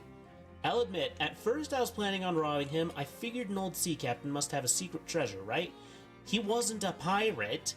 No, it turned out he's just a lonely old man with nobody to talk to except, well, his old sailing buddies. So I started hanging out back here and chatting with him through the wall. He didn't find it strange. He was a little spooked at first, but once I'd gotten a handle on how the different voices should sound and learned enough to keep up with the anecdotes, he relaxed. It's nice to have someone to talk to, even if the situation's kind of weird, right? So that's all? You do this just because you feel sorry for him? Yeah, well, I won't pretend I don't like having somewhere to stay rent-free, and his pensions from the shipping company is pretty good. And his short-term memory's kinda bad, so he doesn't pay much attention to the fact that he's buying food for 2 people. He's a good guy, and it's an easy life. Don't screw it up for us. Okay? Wait. What is it to you, anyway? I'm here about the stolen urn. Oh yeah, that was probably a mistake. He had mentioned the fifth sailor a few times, so I thought he might like to have the whole crew together, you know? So I lifted a random urn from that little cathedral to fill the spot. It seemed like a good idea at the time. The vicar needs it back. Okay, it'll be weird if it just plain vanishes though. Can you swap it for another one? The captain doesn't open them, so he won't notice that there's no ashes in it. So that's where the urns in the basement of the cathedral come in. I knew it. Well, here's an unusual sight. 4 Glocklins are playing their glockenspiels while doing some kind of traditional folk dance. It involves a lot of skipping and hopping and turning around in a square with precise timing, so they aren't paying any attention to you. Or to anything else, really. So, the glockenspiels are waltzing?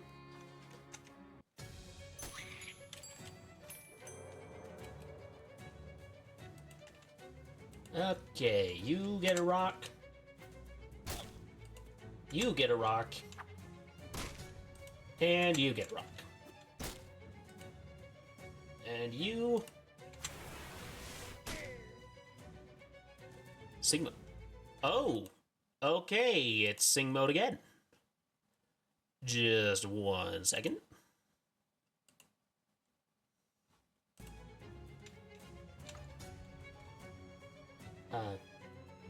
Gabby, slap them.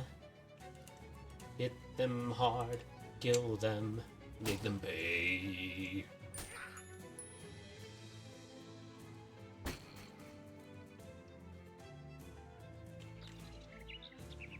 One muscle, 1 AP. Gabby's dead. Throw a rock, make him die, make them pay.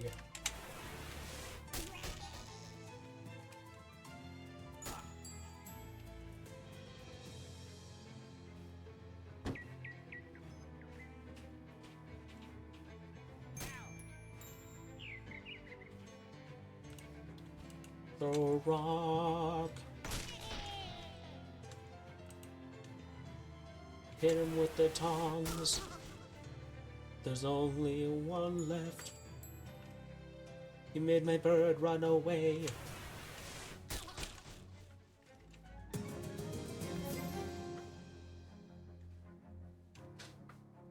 You won. I'm not sure what you have against the traditional folk dances, but you sure put a stop to that one. You got an item, Glocklin Mallet Ball. Glocklin brought. You gain 5 XP. Your Floppa Egg twinkles. You gain 15 meat. Nelson the Finch grows stronger. +1 to all stats. Oh, that low note did not go well. St. Polycarp's Cathedral. This song is just Mary had a little lamp. Spare urns. It's a big crate full of identical empty burial urns. Must be spares. Wouldn't hurt to take one. There's plenty in here, so the vicar won't miss just one. Besides, you've earned it. Hey, hi, hello. Map, please take me to a place where there's actual music.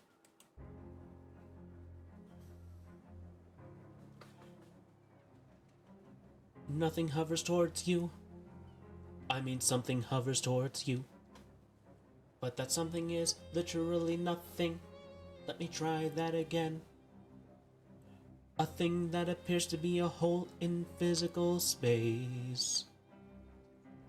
The opposite, not just a matter but of existence, hovers towards you.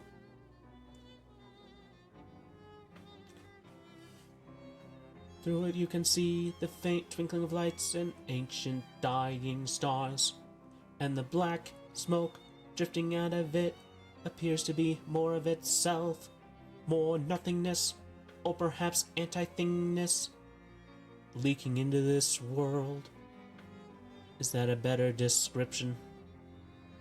I think it will have to do. Oh, here comes another one. Fight them.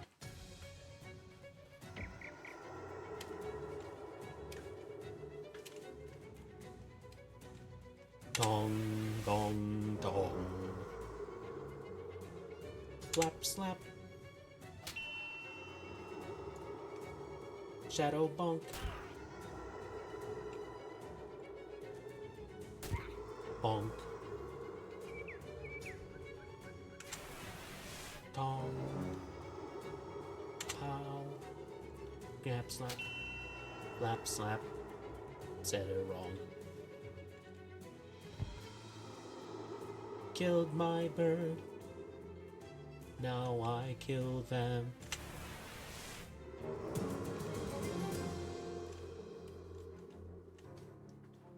You won the absorb dissolves enough. You won the orb dissolves into black smoke, and I don't know. Angst, probably.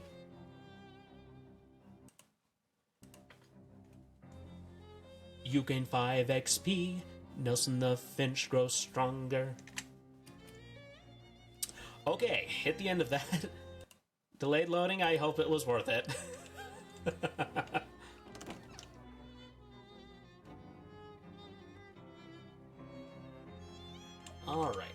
Replace the urns. The plaque above this urn says 5th Sailor, replace the urn. You glance over to make sure Captain Dirge is sleeping and deftly swap the urns. You got an item. Urn of Cremains. Did you switch the urn yet? Yeah, I did. Great, so we're square then. Yeah, I suppose.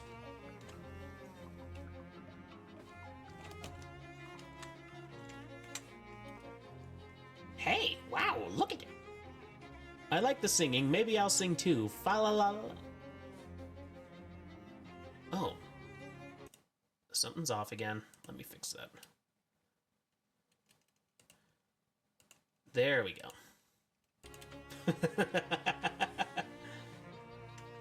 Alright. Hey, wow, look at it! Look at what? Gabby's skin! What? Gabby holds out an arm. Her skin does seem a little different. It's okay, Ulti's throat's just sore. No, it should have come through that time. I think the problem was I didn't hear it because I had turned monitoring off.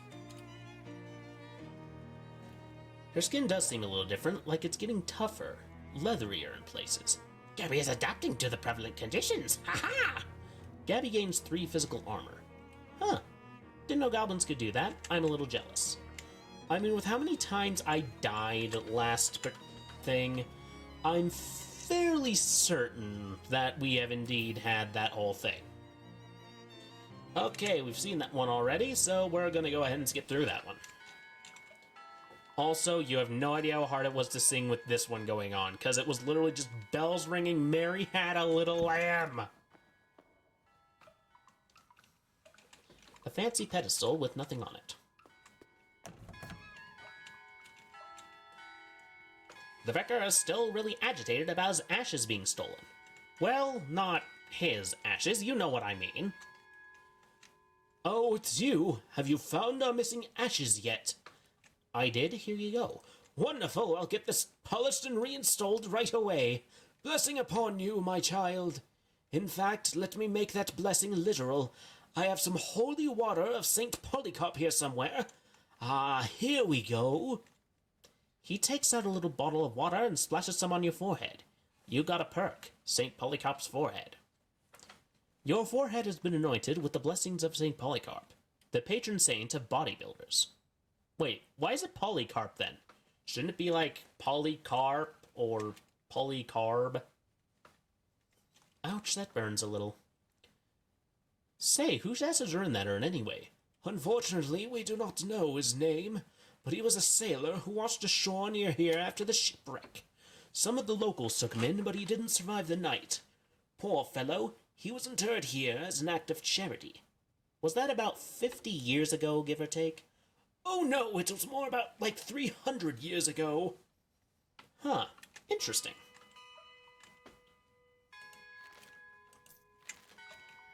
Oh hey, I can probably tear open that factory now.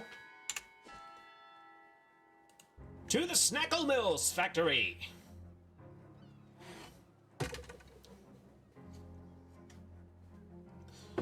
Excuse me there, my good chap. Might you have a match on your person? Nope. Well, that just won't do. What if you should have cause to set something alight in the future? Here, take one of mine. The man tips his hat to you and scurries off before you can thank him.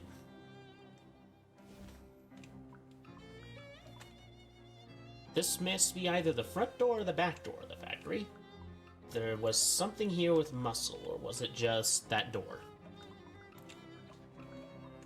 Oh, thank you for the donation towards that challenge, delayed loading. Very much appreciated. The door appears to be locked, but it sure doesn't open. On closer inspection, it seems to be rusted shut. Force it open! It looked like the abandoned factory has been occupied by one of Ocean City's various gangs of street hoodlums, namely the Doughboys. They're hanging out in here in their leather jackets and white aprons, bragging about their sourdough starters and using rude words like focaccia and a son of a brioche. Or they were until you made a huge racket getting in here. Now they're staring knives at you. Also pointing knives at you. And they're bread knives which are serrated, so you really don't want to get stabbed with one.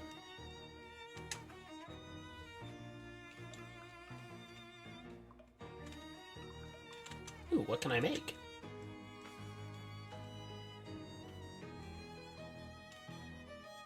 Okay, I'm gonna go ahead and cancel that. Nothing. This shelf contains a lot of chemicals that don't seem like they should be in food. You pour all the chemicals into one jar, shake it up, and pocket it. This shelf is laden with bags of expired flour. Take some. You painstakingly collect the least stale grains of flour from each bag and make one good bag of flour. You got an item, mana-enriched flour. Ooh, what can I make with that? Iron pumpernickel, hot pouch, icy coffee cake. Can I not make that? You make a handful of croutons and then wave them in mist until they get super haunted. You're all out of mana-enriched flour, so you can't make any more fancy food, so you should stop cooking. The doughboys are clearly less aggressive than other street gangs in that they are glaring at you and muttering angrily to each other instead of having already attacked you. However, it's clear you aren't getting past them without a fight. Fight! Fight! Fight! Fight! Ouch.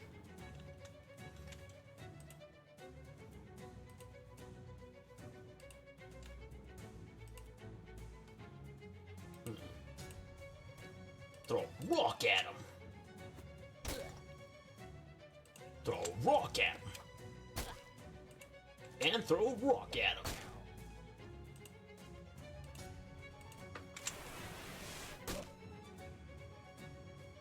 Loaf bash. How dare you hit my bird? Flap slap.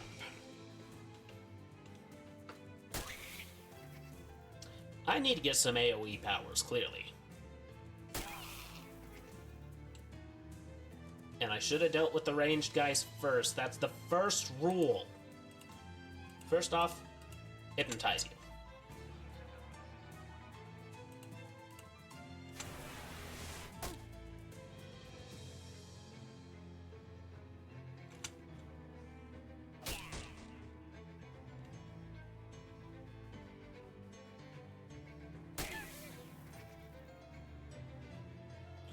Alright, throw a rock. Hit him with the tongs. And flap slap again. Nichlim, the Flower Stormer, is defeated? I'm not sure if that's a wizard name. You won. You defeated some doughboys on their home turf. You got a freshly baked roll. A mountain of unsold snackle cakes. This must be the boss office, since it's the only office. Hey! Shouts one of the remaining doughboys. Get away from that door, you muffin forker. It's a little strange that this group of doughboys didn't immediately try to attack you when you were roughing up the other group of them. Maybe they don't like each other very much. I'll fight that one too.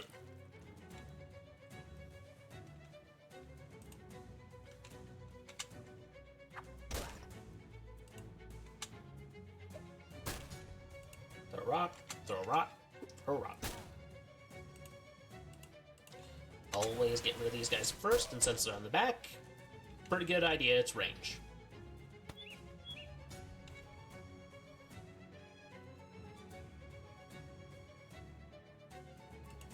Alright. Slap.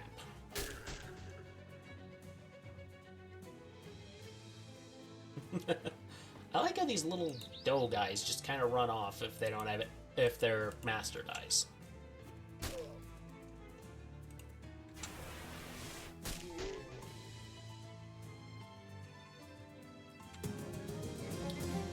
The doughboys couldn't stand your heat. I do bring a lot of heat. They really bet everything on these snackle cakes. A huge mound of loose sugar. Are we sure it's sugar?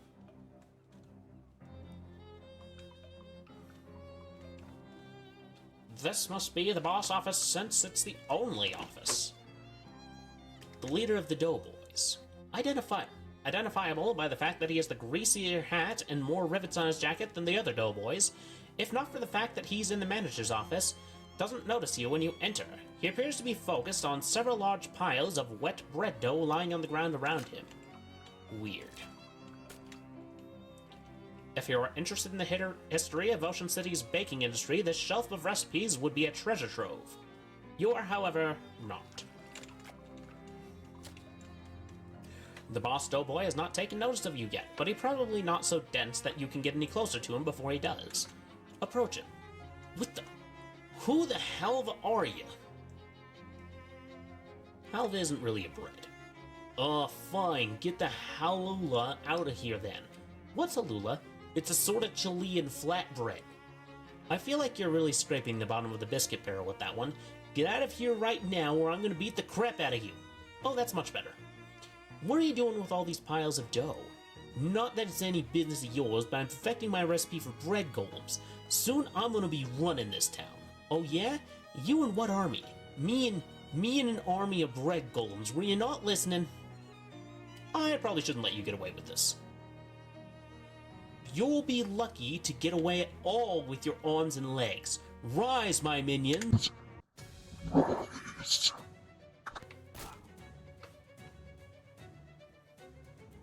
Oh, he weren't kidding.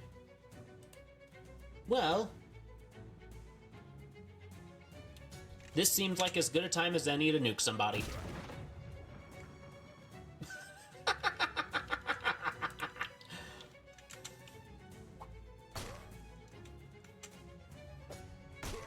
And now I'm just gonna throw rocks at him until he dies.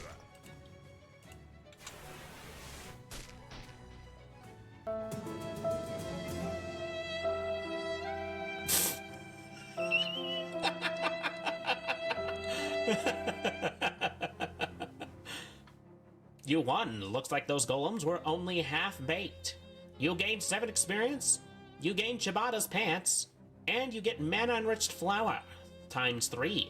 Nelson the Finch grows stronger. Can I do anything with this? Ooh. The boss's desks. Rifle through it. You pilfer everything of value from the Doman's desk. You gain 66 meat and a dough baby recipe. Ooh, does that mean I can make them now? This is a recipe for one of those little dough blob familiars the doughboys have. It calls for 3 cups of mana-enriched flour with something called sandwich cream, and baked in an arcane oven.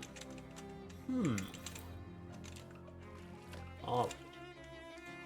It's a weird shadow pocket, or pouch, or something. Reach inside.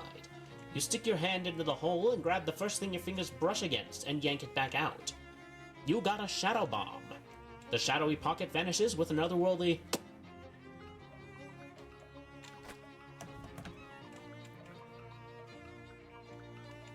Well, I'm pretty sure I just completely killed one of the street gangs in this town.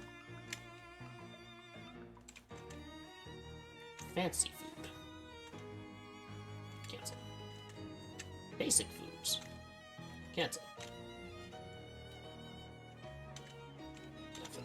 I need something called sandwich cream. Also, how have I not leveled up in all this time?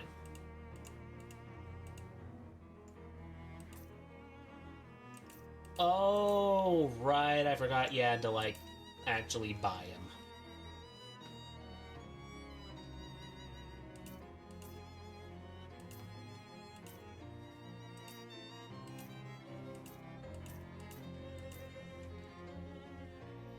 Okay, your mind swirls with forbidden magics of the demiplane.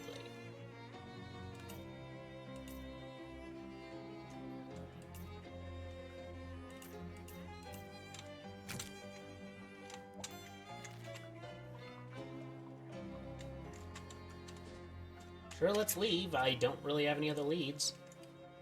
You see an IRS agent through the window of a diner struggling with his paperwork. Correct his calculus. Popping the cap off a red pen, you lean through the window over and make a few improvements to his work. You pat him on the head and walk off whistling, as he shouts terrible curses at your back. Honestly, there wasn't all that much to correct. Well, I'd be angry too if someone randomly corrected me. Maybe I would. In an Ocean City back alley, you find some strange graffiti and unsolved long division problem. Solve it. You make short work of the long division.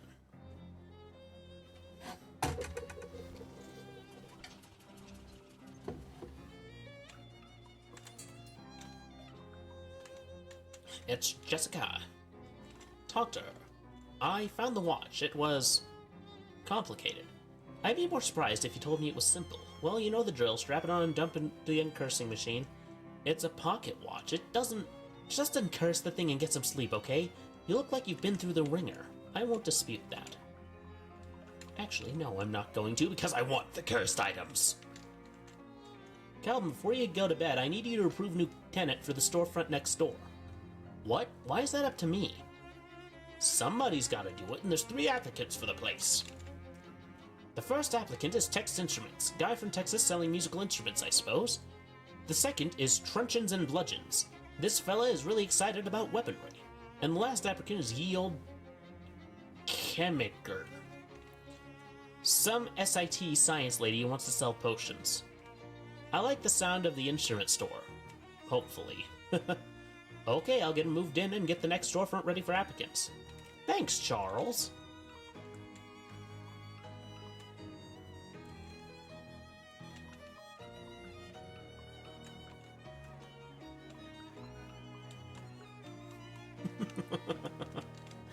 Alright, you can barely keep your eyes open at this point. Go to sleep.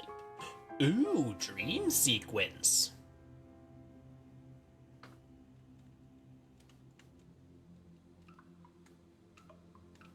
Is this because I didn't uncurse the item? All your favorite pants. Gone. Oh, I never changed my equipment to reflect the stuff I've got, have it?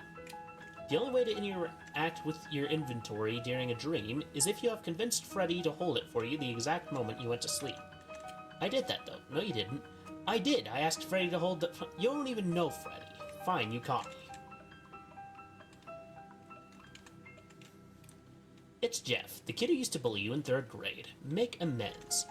Hey, Jeff, listen, no hard feelings, okay? I understand in retrospect that you must have had problems at home, and I just want you to know everything is okay now. I'm gonna turn that down a little bit. The sound balance is a little off. Jeff swats the overdue library book out of your hands. I see, since this is just a dream version of you, you're still as much of a jerk as you were in 3rd grade. Jeff suddenly punches you, knocking out all of your teeth. Hey, if this was actually happening, I'd be really mad. You pick up your teeth and walk away. What a jerk. You better get out of the way. You better get out of the way from him before he knocks out something more important than your dream teeth. What could he knock out, other than my dream teeth?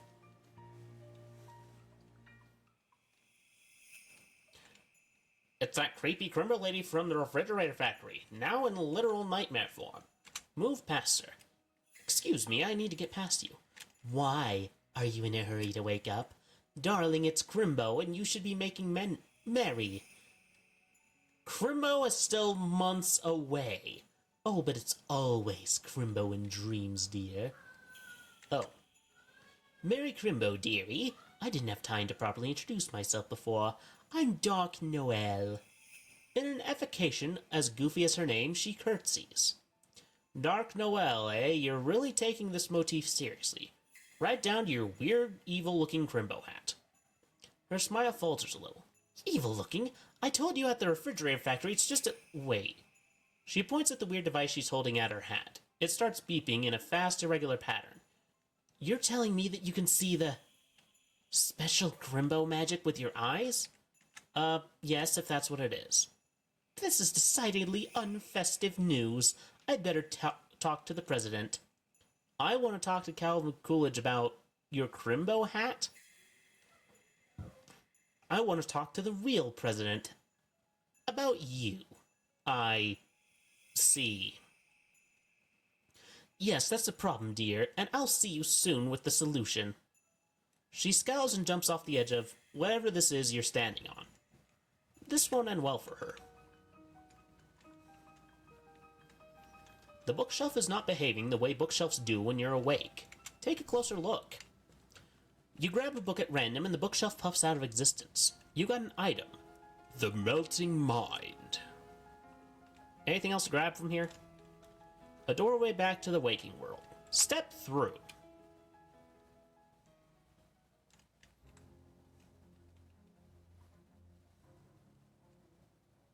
Yep.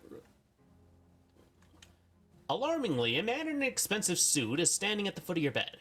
What the heck? Who are you? You may call me Don Toblerone. I represent a certain organization of, shall we say, like-minded criminals. Organized criminals? Like the mob? Wait, you're the Don of the local mob? The mob boss in my room personally? No.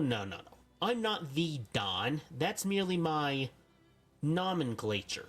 It's an abbreviation for Donald. Oh, well, that's confusing. It's been a matter of some confusion, yes. I do have a sobriquet, but I don't care for it very much. What is it? Donny Thesaurus? I'm gonna hazard a guess that they call you that because you like long words. That is very astute of you. Of course, this astutician... You know, Miss Cawthorn accuses me of using big words every now and again, but that's a lot even for me. Comes as no surprise for me.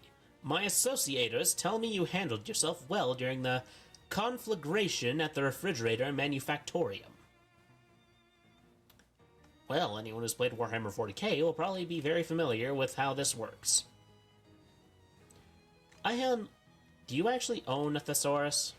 I'm here to propound for your consideration a certain proposition. Come again? I'm here to make you an offer. Oh, can I refuse it? Certainly, though your refusation will be, shall we say, unadvisory. What's the offer? From time to time, my collegiates and I have certain requirements, but lack the necessary manpower to achieve them. At such junctures, we make lucrative arrangements with certain capable individuals. We find ourselves at this moment at a juncture such as the junctures I have thus Oh my word.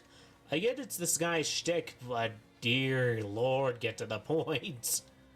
So you want me to do contract work for the job? Exactingly. Okay, sure, why not? Just sit tight, as they'd say. We will call upon you telephonically. He gives you a curt nod and then leaves the room through the window. It takes him 3 or 4 tries to work the latch. Alright then. Why?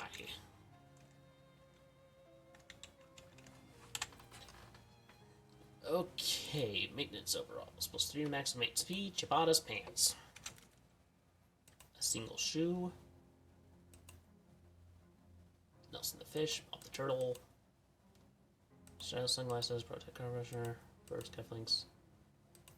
Dangerous pocket watch.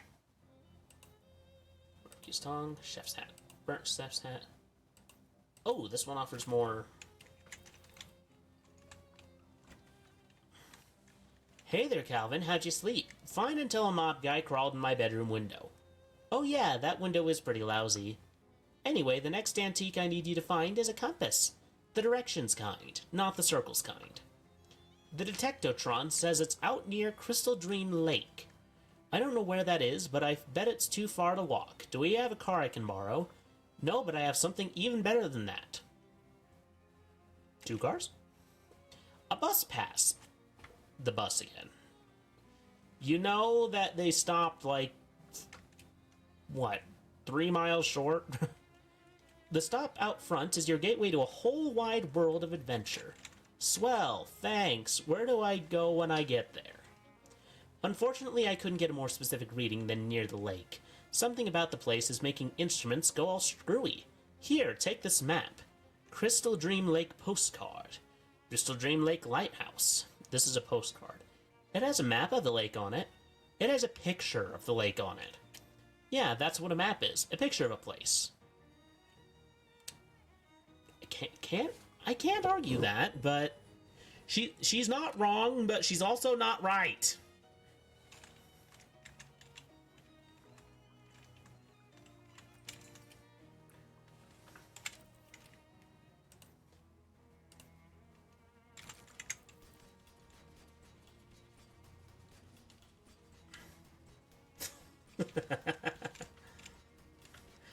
Okay, so if you don't make yourself drunk, the shoes do affect how you walk.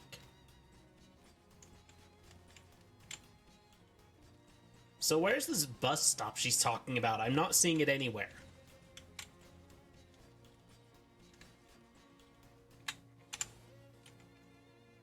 Oh.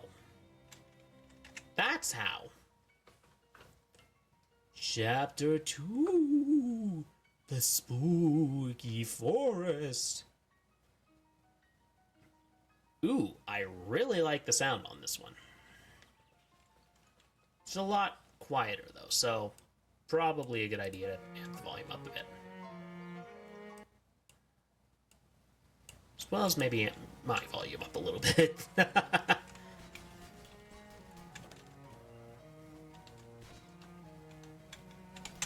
You have something to say, Gabby? Oh, hey, Calvin. What's up? Gabby has a thing that is important to go and do. Oh? What thing? A secret thing. It's secret for Gabby, but not far near. Gabby will go and then come back, okay? Okay, go ahead. Oh, so many mushrooms, so much food. Look at all that. Plenty of food for Gabbies. Oh, a mushroom. Very big and full of mush. How nutritional. Look at how big and fat a mushroom. Nearly as fat as you will be. A tall one. Too tall a mushroom. Grabby would grow weird.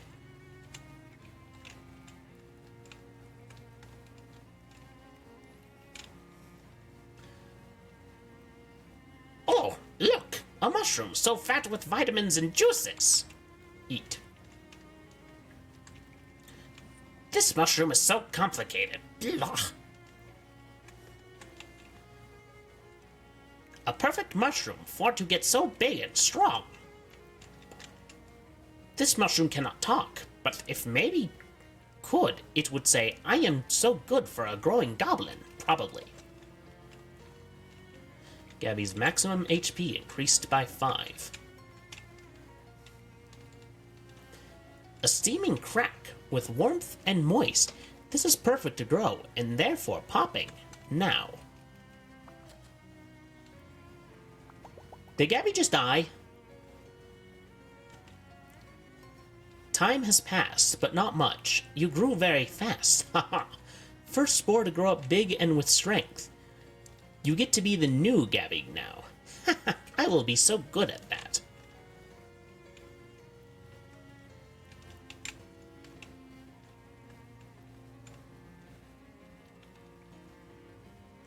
Oh yeah, goblins in this game kind of work like, orcs. Gabby is back. Oh hey, there you are. Sorry for a wait, but not long, hopes, Gabby. Nah, what were you up to? A secret. You seem slightly different somehow. Nope, Gabby is exact same as previous Gabby. Oh, well, okay then. You should probably introduce yourself before you start poking at his stuff. Wise words. Excuse me, are you the lighthouse keeper? Sorry to bother you. My name's Calvin Cawthorn. Red leather, yellow leather, red leather, yellow leather. Are you okay? I just ain't talked out loud in a while. I get rusty. I see. Lighthouse keeping's a lonely job, huh? Well, it's solitary, that for sure. I ain't minded, though. Ain't exactly a people person. What can I do for ya? What does a lighthouse keeper actually do? Well, it used to be I had to light the lamp every sundown and then douse it again at sunrise to save on fuel. Used to be when it was an oil lamp. We got a hookup to the electrical grid a couple of years ago, so now I just leave it on all the time. About all I have to do now is change the light bulb once in a while. Sounds very peaceful. Yeah, that it is. Nice and quiet, plenty of time on my hands. You must have a bunch of hobbies. Yep. I got a book and a whittling knife and plenty of middle distance to stare into. How'd you get into this line of work? Oh, my family's always been lighthouse keepers. On both sides, Ma and Pa kept lighthouses within sight of each other. Used to wink the lights back and forth once in a while. Aw, that's kind of romantic. You know, I never did find out how I was actually born. What? Anyway, there's something you needed? Have you seen an old compass around? The directions kind or the circles kind? Directions. Yeah, got an old one. I picked it up in an estate sale about, 20 odd years ago, I reckon. I'd show it to you, but it's upstairs and the lighthouse is flooded. Flooded? Yeah, right to the top, filled right to the top. Have a look through the window there and you might see a fish pass by. How did an above-ground facility with non-internal plumbing flood? That is the question of the day. How'd that even happen? Bump broke. No, I mean, how does a lighthouse just fill up with water? We aren't even below sea level. Something to do with the tides, I reckon. This is a lake! Anyhow, I need a Glaxton valve to fix the pump. There's a hardware store down the road a piece, if you've a mind to help out. Location unlocked. Valley Hardware. Alright. Through the window, you can see that the lighthouse tower is entirely filled with water. The lighthouse keeper has put a little cork in the keyhole.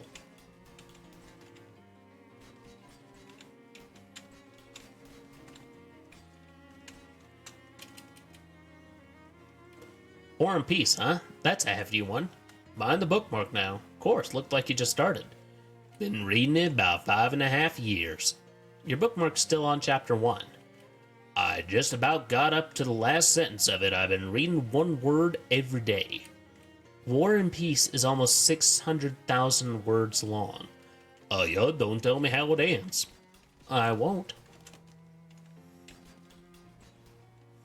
Some kind of funky pump contraption. You know, when I started this game, I thought that the entire map was just going to be that cocktail napkin that it was on in the first area. Now I know. Now I know it is different. There are different locations. There are different maps. Bit different from West of Loathing, actually, because West of Loathing was one big map. Look, word on a stick. Gabby pointing at the sign advertising Greta's Compassionate Pet Store with an arrow pointing down the road. A pet storage. Let's go look at pets. I guess might as well. Do you like animals, Gabby? Yes, Gabby has wanted pet for such a long time, but none of them are any good ever. Not cute enough, not strength enough. A cute, strong pet is Gabby looking for. Well, maybe you'll get lucky this time. Check it out later. We got a place to go. After a short hike, you find a small hardware store nestled in the sparse woods surrounding the lake. It's the very model of a down-home country hardware store, except it does not have any old-timers sitting out in front chewing the fat. Maybe it's their day off, or maybe they ran out of fat. Ugh. That's kind of gross. Like, just... Have you ever, like, actually tried chewing fat? Like, yeah, it can actually taste good, but just... you can't chew through it. There's some hobo code scrolled into the dust here. Translate it. The code reads, "Nice man! Ask him for candy!" Neat.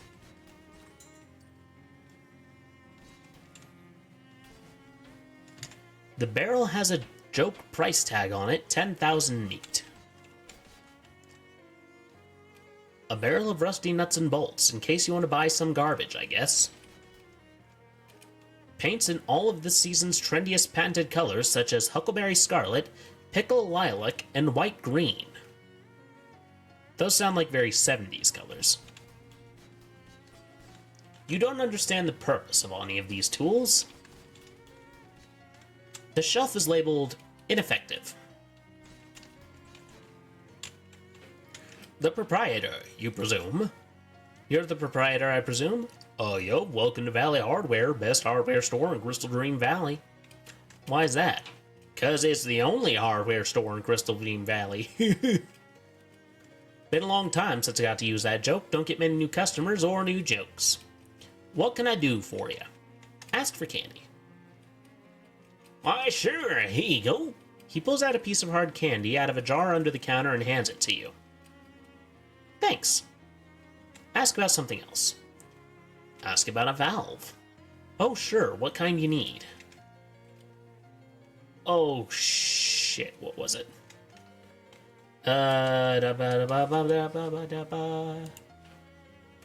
Glaxton. It was a Glaxton valve.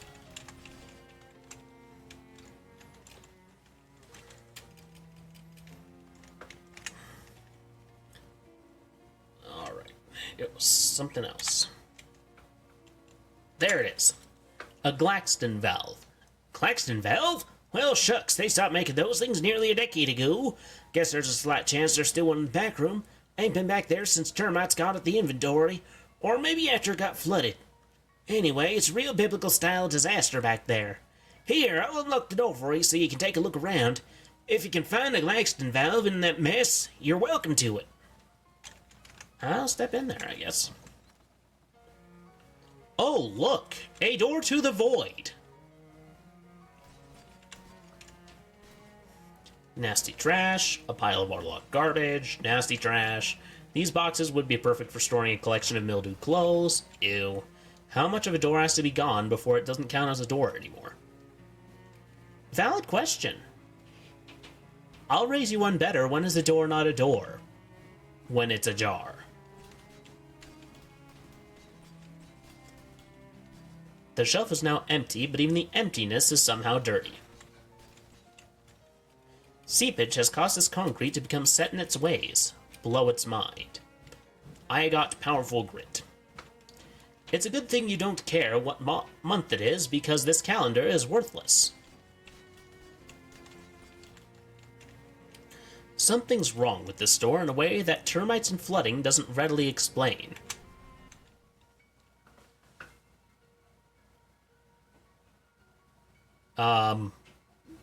I'm used to there being kind of a weird music in the void areas of this game, but this, it echoed. You step through the hole in the door and immediately feel a sickening lurch in your stomach and a burst of, this was a bad idea in your mind. Like when you hit the first drop on a traveling carnival's rusty, hastily assembled roller coaster. After a moment, when the feeling is subsided enough, you open your eyes and look around. It looks like you're still in the same place you were, except someone came in and cleaned everything up while you weren't looking. Huh?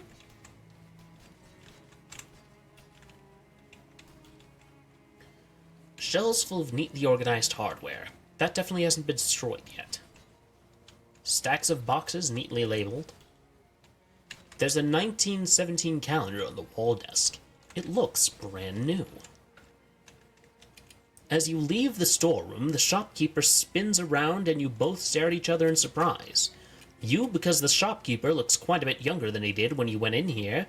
And him because, hey now, what the heck were you doing in my back room? And how'd you get back there without me seeing you? I'm a termite inspector.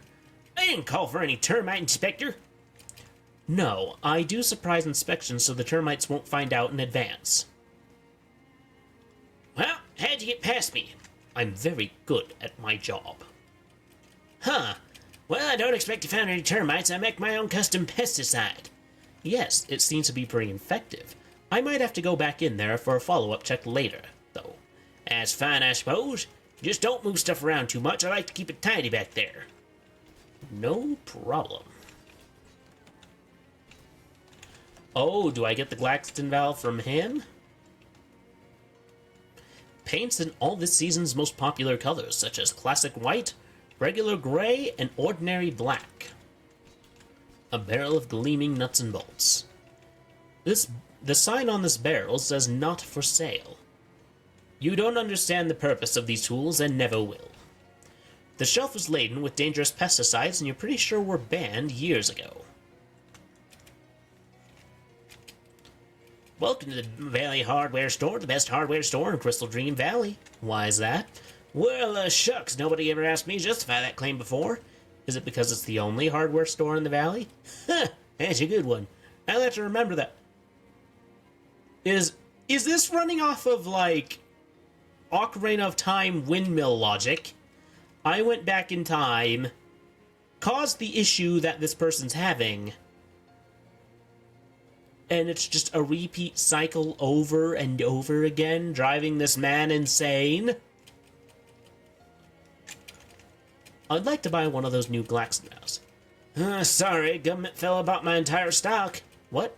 Yeah. For the big dam they're building, I can order you one, though. How long will that take? 6 to 8 weeks. Would you mind holding on to it for me if I'm not back right away? Oh, sure, that's no problem. How long, you figure? 11 years. What? No, forget how I said. That's not a problem. Well, nuts. Listen, I can tell you they bought a heap more Glaxenbows than what they're gonna need for that dam. If you go up to that work site, you might get the foreman to sell you one of the spares. Where is it? Southeast end of the valley. You got a map? Well, I have a postcard. Crystal Dream Lake? Never heard of that. But it's got a little picture of a dam on it there, see? That's about the same place relative to here. Great, thanks. The door, there doesn't seem to be anything on the other side of the door. Weird.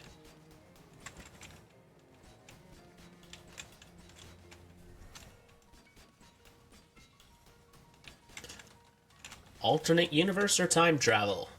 You decide!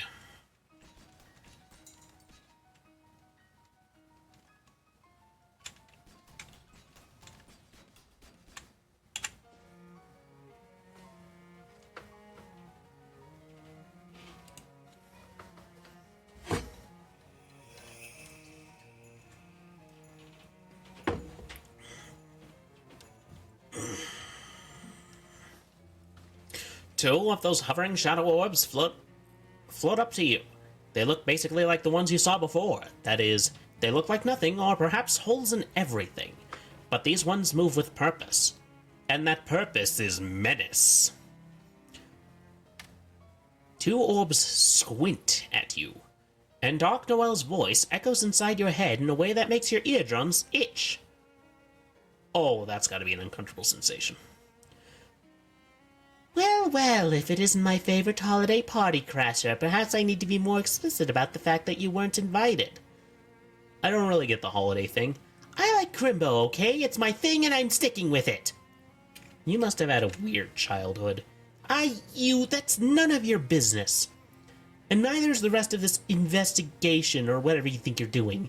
You need to learn to keep your nose out of other people's affairs. I'm just trying to find my uncle.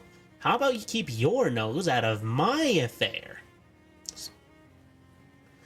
What a disagreeable little urchin you are. Do you know what naughty children find in their Crimbo stockings?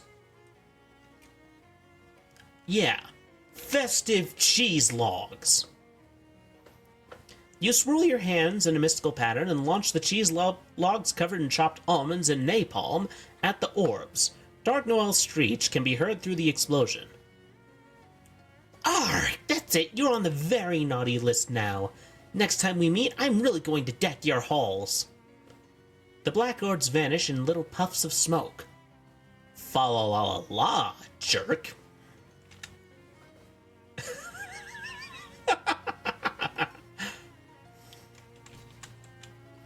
It's one of those boxes full of bees. A bee box, you think it's called. Kitty.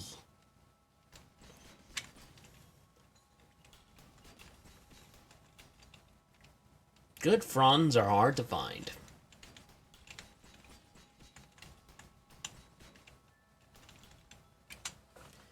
Hello there. Welcome to Greta's Compassionate Pet Store. I'm Greta. Hi, Greta. I'm Calvin. Can I ask you a question? Of course. Where are all the pets? Oh, they're out back. In cages? No, in the woods. I see. What stops them from leaving? Compassion. Okay, what pets do you have for sale? Well, I have the snake available for adoption. I've also got one giant mosquito left in stock. A giant mosquito? Ugh. Hey now, don't knock it. A mosquito is great to have on your side in a fight. Not only can they suck the blood out of stuff, they can also pump that blood back into you to heal you. Mathematically speaking, that's twice the power. What have you got again? Guess I have all the pets I need right now. Definitely coming back to this place. Okay. Why does the dam look like it's made of shadows? In the thickly overgrown and essentially sunless part of the woods, you happen across two large and burly vampires. They seem pretty ticked off. They're growling menacingly, shoving each other around, and so forth. Some kind of spooky territory dispute? Or maybe one of them drank a tourist the other one was saving for a special occasion. The nature of their argument is unclear. What is clear is that these guys are very strong, and you'd better be pretty sure of yourself if you plan to do something before they notice you. Good thing I don't use Moxie too much. Huh. Why do I suddenly have a friend?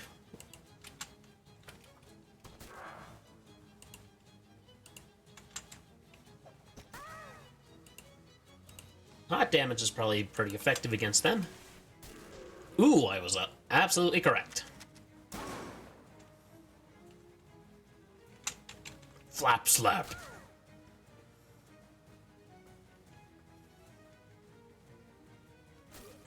First off, how dare you?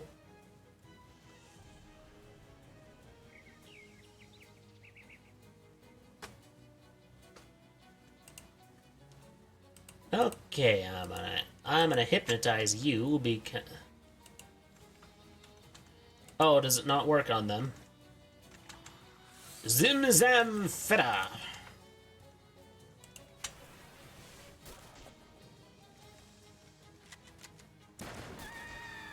Thank you, Mr. Shotgun Person, who came out of nowhere. You won! You collect a fair payment from each vampire for beating the other one on their behalf. You gain 7 XP. Your Fopbum egg ring twinkles. You gain 29 meat. You got an item, Cosmetic Wine. You got an item, Blood. Nice. I don't know what any of that is, but I got it.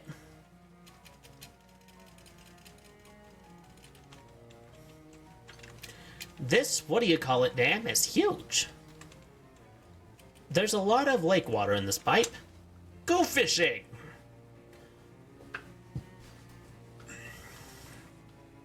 Nice, you caught a singing lungfish. You toss it in your fish sack.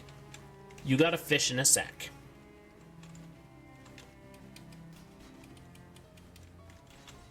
Oh, I can just keep going. When will it end? This pump has a Glaxon valve on it. Grab it.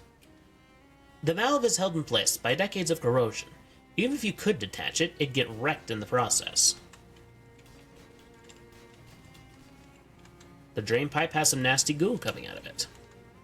Can I grab this one? Hobo code. Ancient knowledge. One code reads, meat hidden in pipe. Ooh, you reach in the pipe and snag the concealed and congealed wealth. Another of those time doors. Let's hope that repeated exposure to these isn't going to give your ancestors cancer.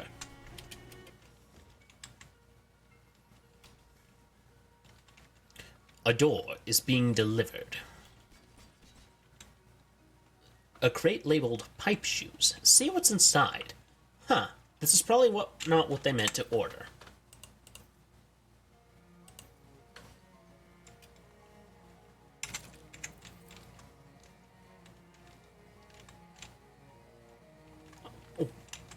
What?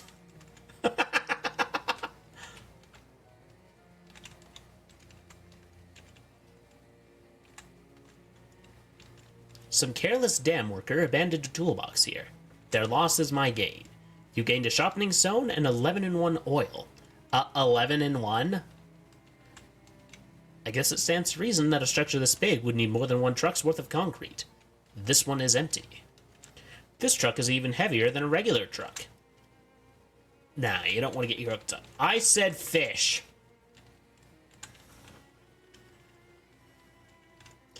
Hey, Noel said nobody weighing on the crew was allowed on the site. Noel? Yeah, Noel, the foreman. Noel White. Aw, jeez. The man clutched his stomach. Are you alright? Just starving is all. The rest of the crew went to lunch, but somebody had to stay here and keep all the rubberneckers and looky-loos off site. I drew the short pants. Short pants? You mean straw? Nah, we got these 6 little pairs of pants we found when we cleared out a nest of fairies. I see. What about the table over there that says lunch? There's a reason everybody else left the site to eat, pal. You don't want to eat what Noel considers lunch. How bad could it be? Man, I kill for a jellied eel. Noel brings these sandwiches that are just a bunch of peppermint sticks between 2 big bland sugar cookies. You can get a stomachache just watching someone else eat one. Ugh. That sounds awful. Well, here to use the cheese loaf. Oh, wow, thank you. He greedily devours it. His stomach is still growling. Shadow hot dog. Glocklin block. If you had to describe his current mood, you'd say he's 60% sleepy, 40% hungry. Handful of cream cheese.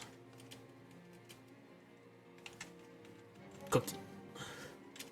Fully satisfied, he fully slumps to the ground and falls fast asleep.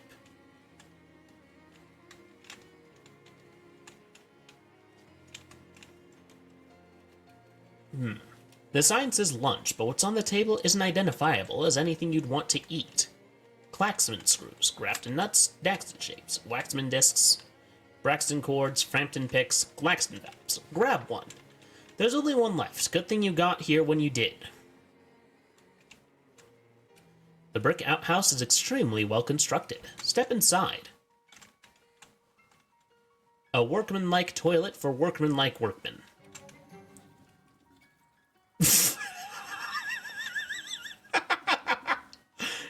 15 experience for flushing a toilet.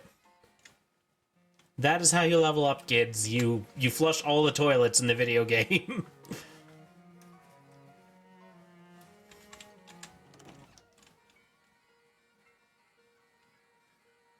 Is there anything more this way?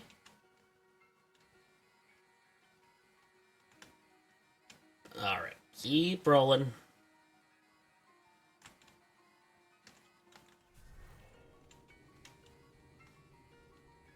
And also, I get the feeling this...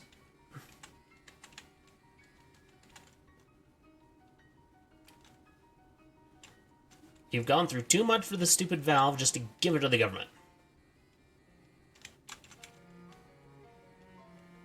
Worth it.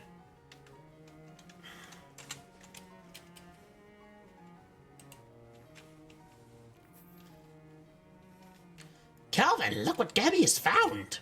You turned around to see Gabby, who apparently wandered off into the woods while you weren't looking, returning with a big handful of meat. Wow, what? It's meat! Found by Gabby. I can see that, but... Here, you can take it. Gabby's purse is too filled with candy. Should I ask where you found this? Nope.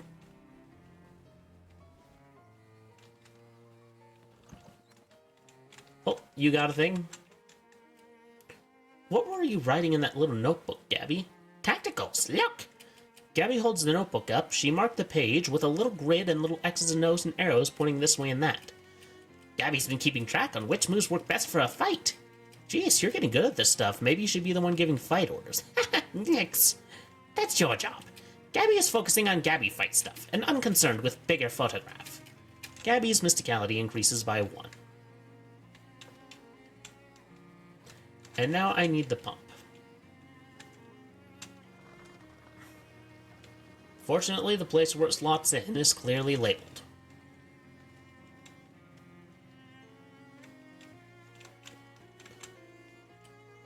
Hi. Hello again. I installed the valve. Yeah, I've been watching the water level through the window here. Should be dry enough for our purposes now. Come upstairs. He disappears through the door behind him. Most lighthouses have a somewhat bigger lamp. A spare 60-watt light bulbs. You only use 60-watt light bulbs? Don't need much. Ain't that big a lake. Most lighthouses have a somewhat bigger lamp. An empty and wet bookshelf. Good thing he had his book downstairs. Well, here we are. Welcome to where the magic happens. Magic? Sure. Fiat looks. Old lighthouse keeper joke. So, can I have the compass now? What? No, I certainly need that, but you asked if I had no compass. And I said I did and that I'd show it to you. Never said nothing about giving it to you. Oh, well, I really need it. So do I. Gotta calibrate this lamp to the North Star every so often, and I need a good compass to show me which one is the north one. What if I get you a new one? Nope, I said a good one. The new ones ain't any use at all. Why not? Because of how they changed them. What? Changed the compasses? Well, you didn't teach you that in school. Folks got short memories, and it was only around about the turn of the century. Some Atlas company bought the patent on West and rebranded it as New North. And then they did a recall on all the compasses and issued new ones. They all point west now, and that's useless for my purposes. Okay, well, how about I find you another old one? If you can find another pre-New North compass in at least as good a condition as mine, then sure, I'll swap you. Don't really get what the point of that would be, though, since you already have one. Well, it's a long story. Never mind, then. Here, maybe this'll help. Most of the old companies got radium paints on the dials, so you can read them at night. This old Geiger counter ought to be able to pick up on the radiation from that. Where should I start? Well, most folks consider the old kind of compass to be trash nowadays, and if I was trash, I'd probably be at the old junkyard. Neat. Thanks. Okay, we're probably going to call it quits after I leave this building. Or, you know, I could just go to the main menu. Okay.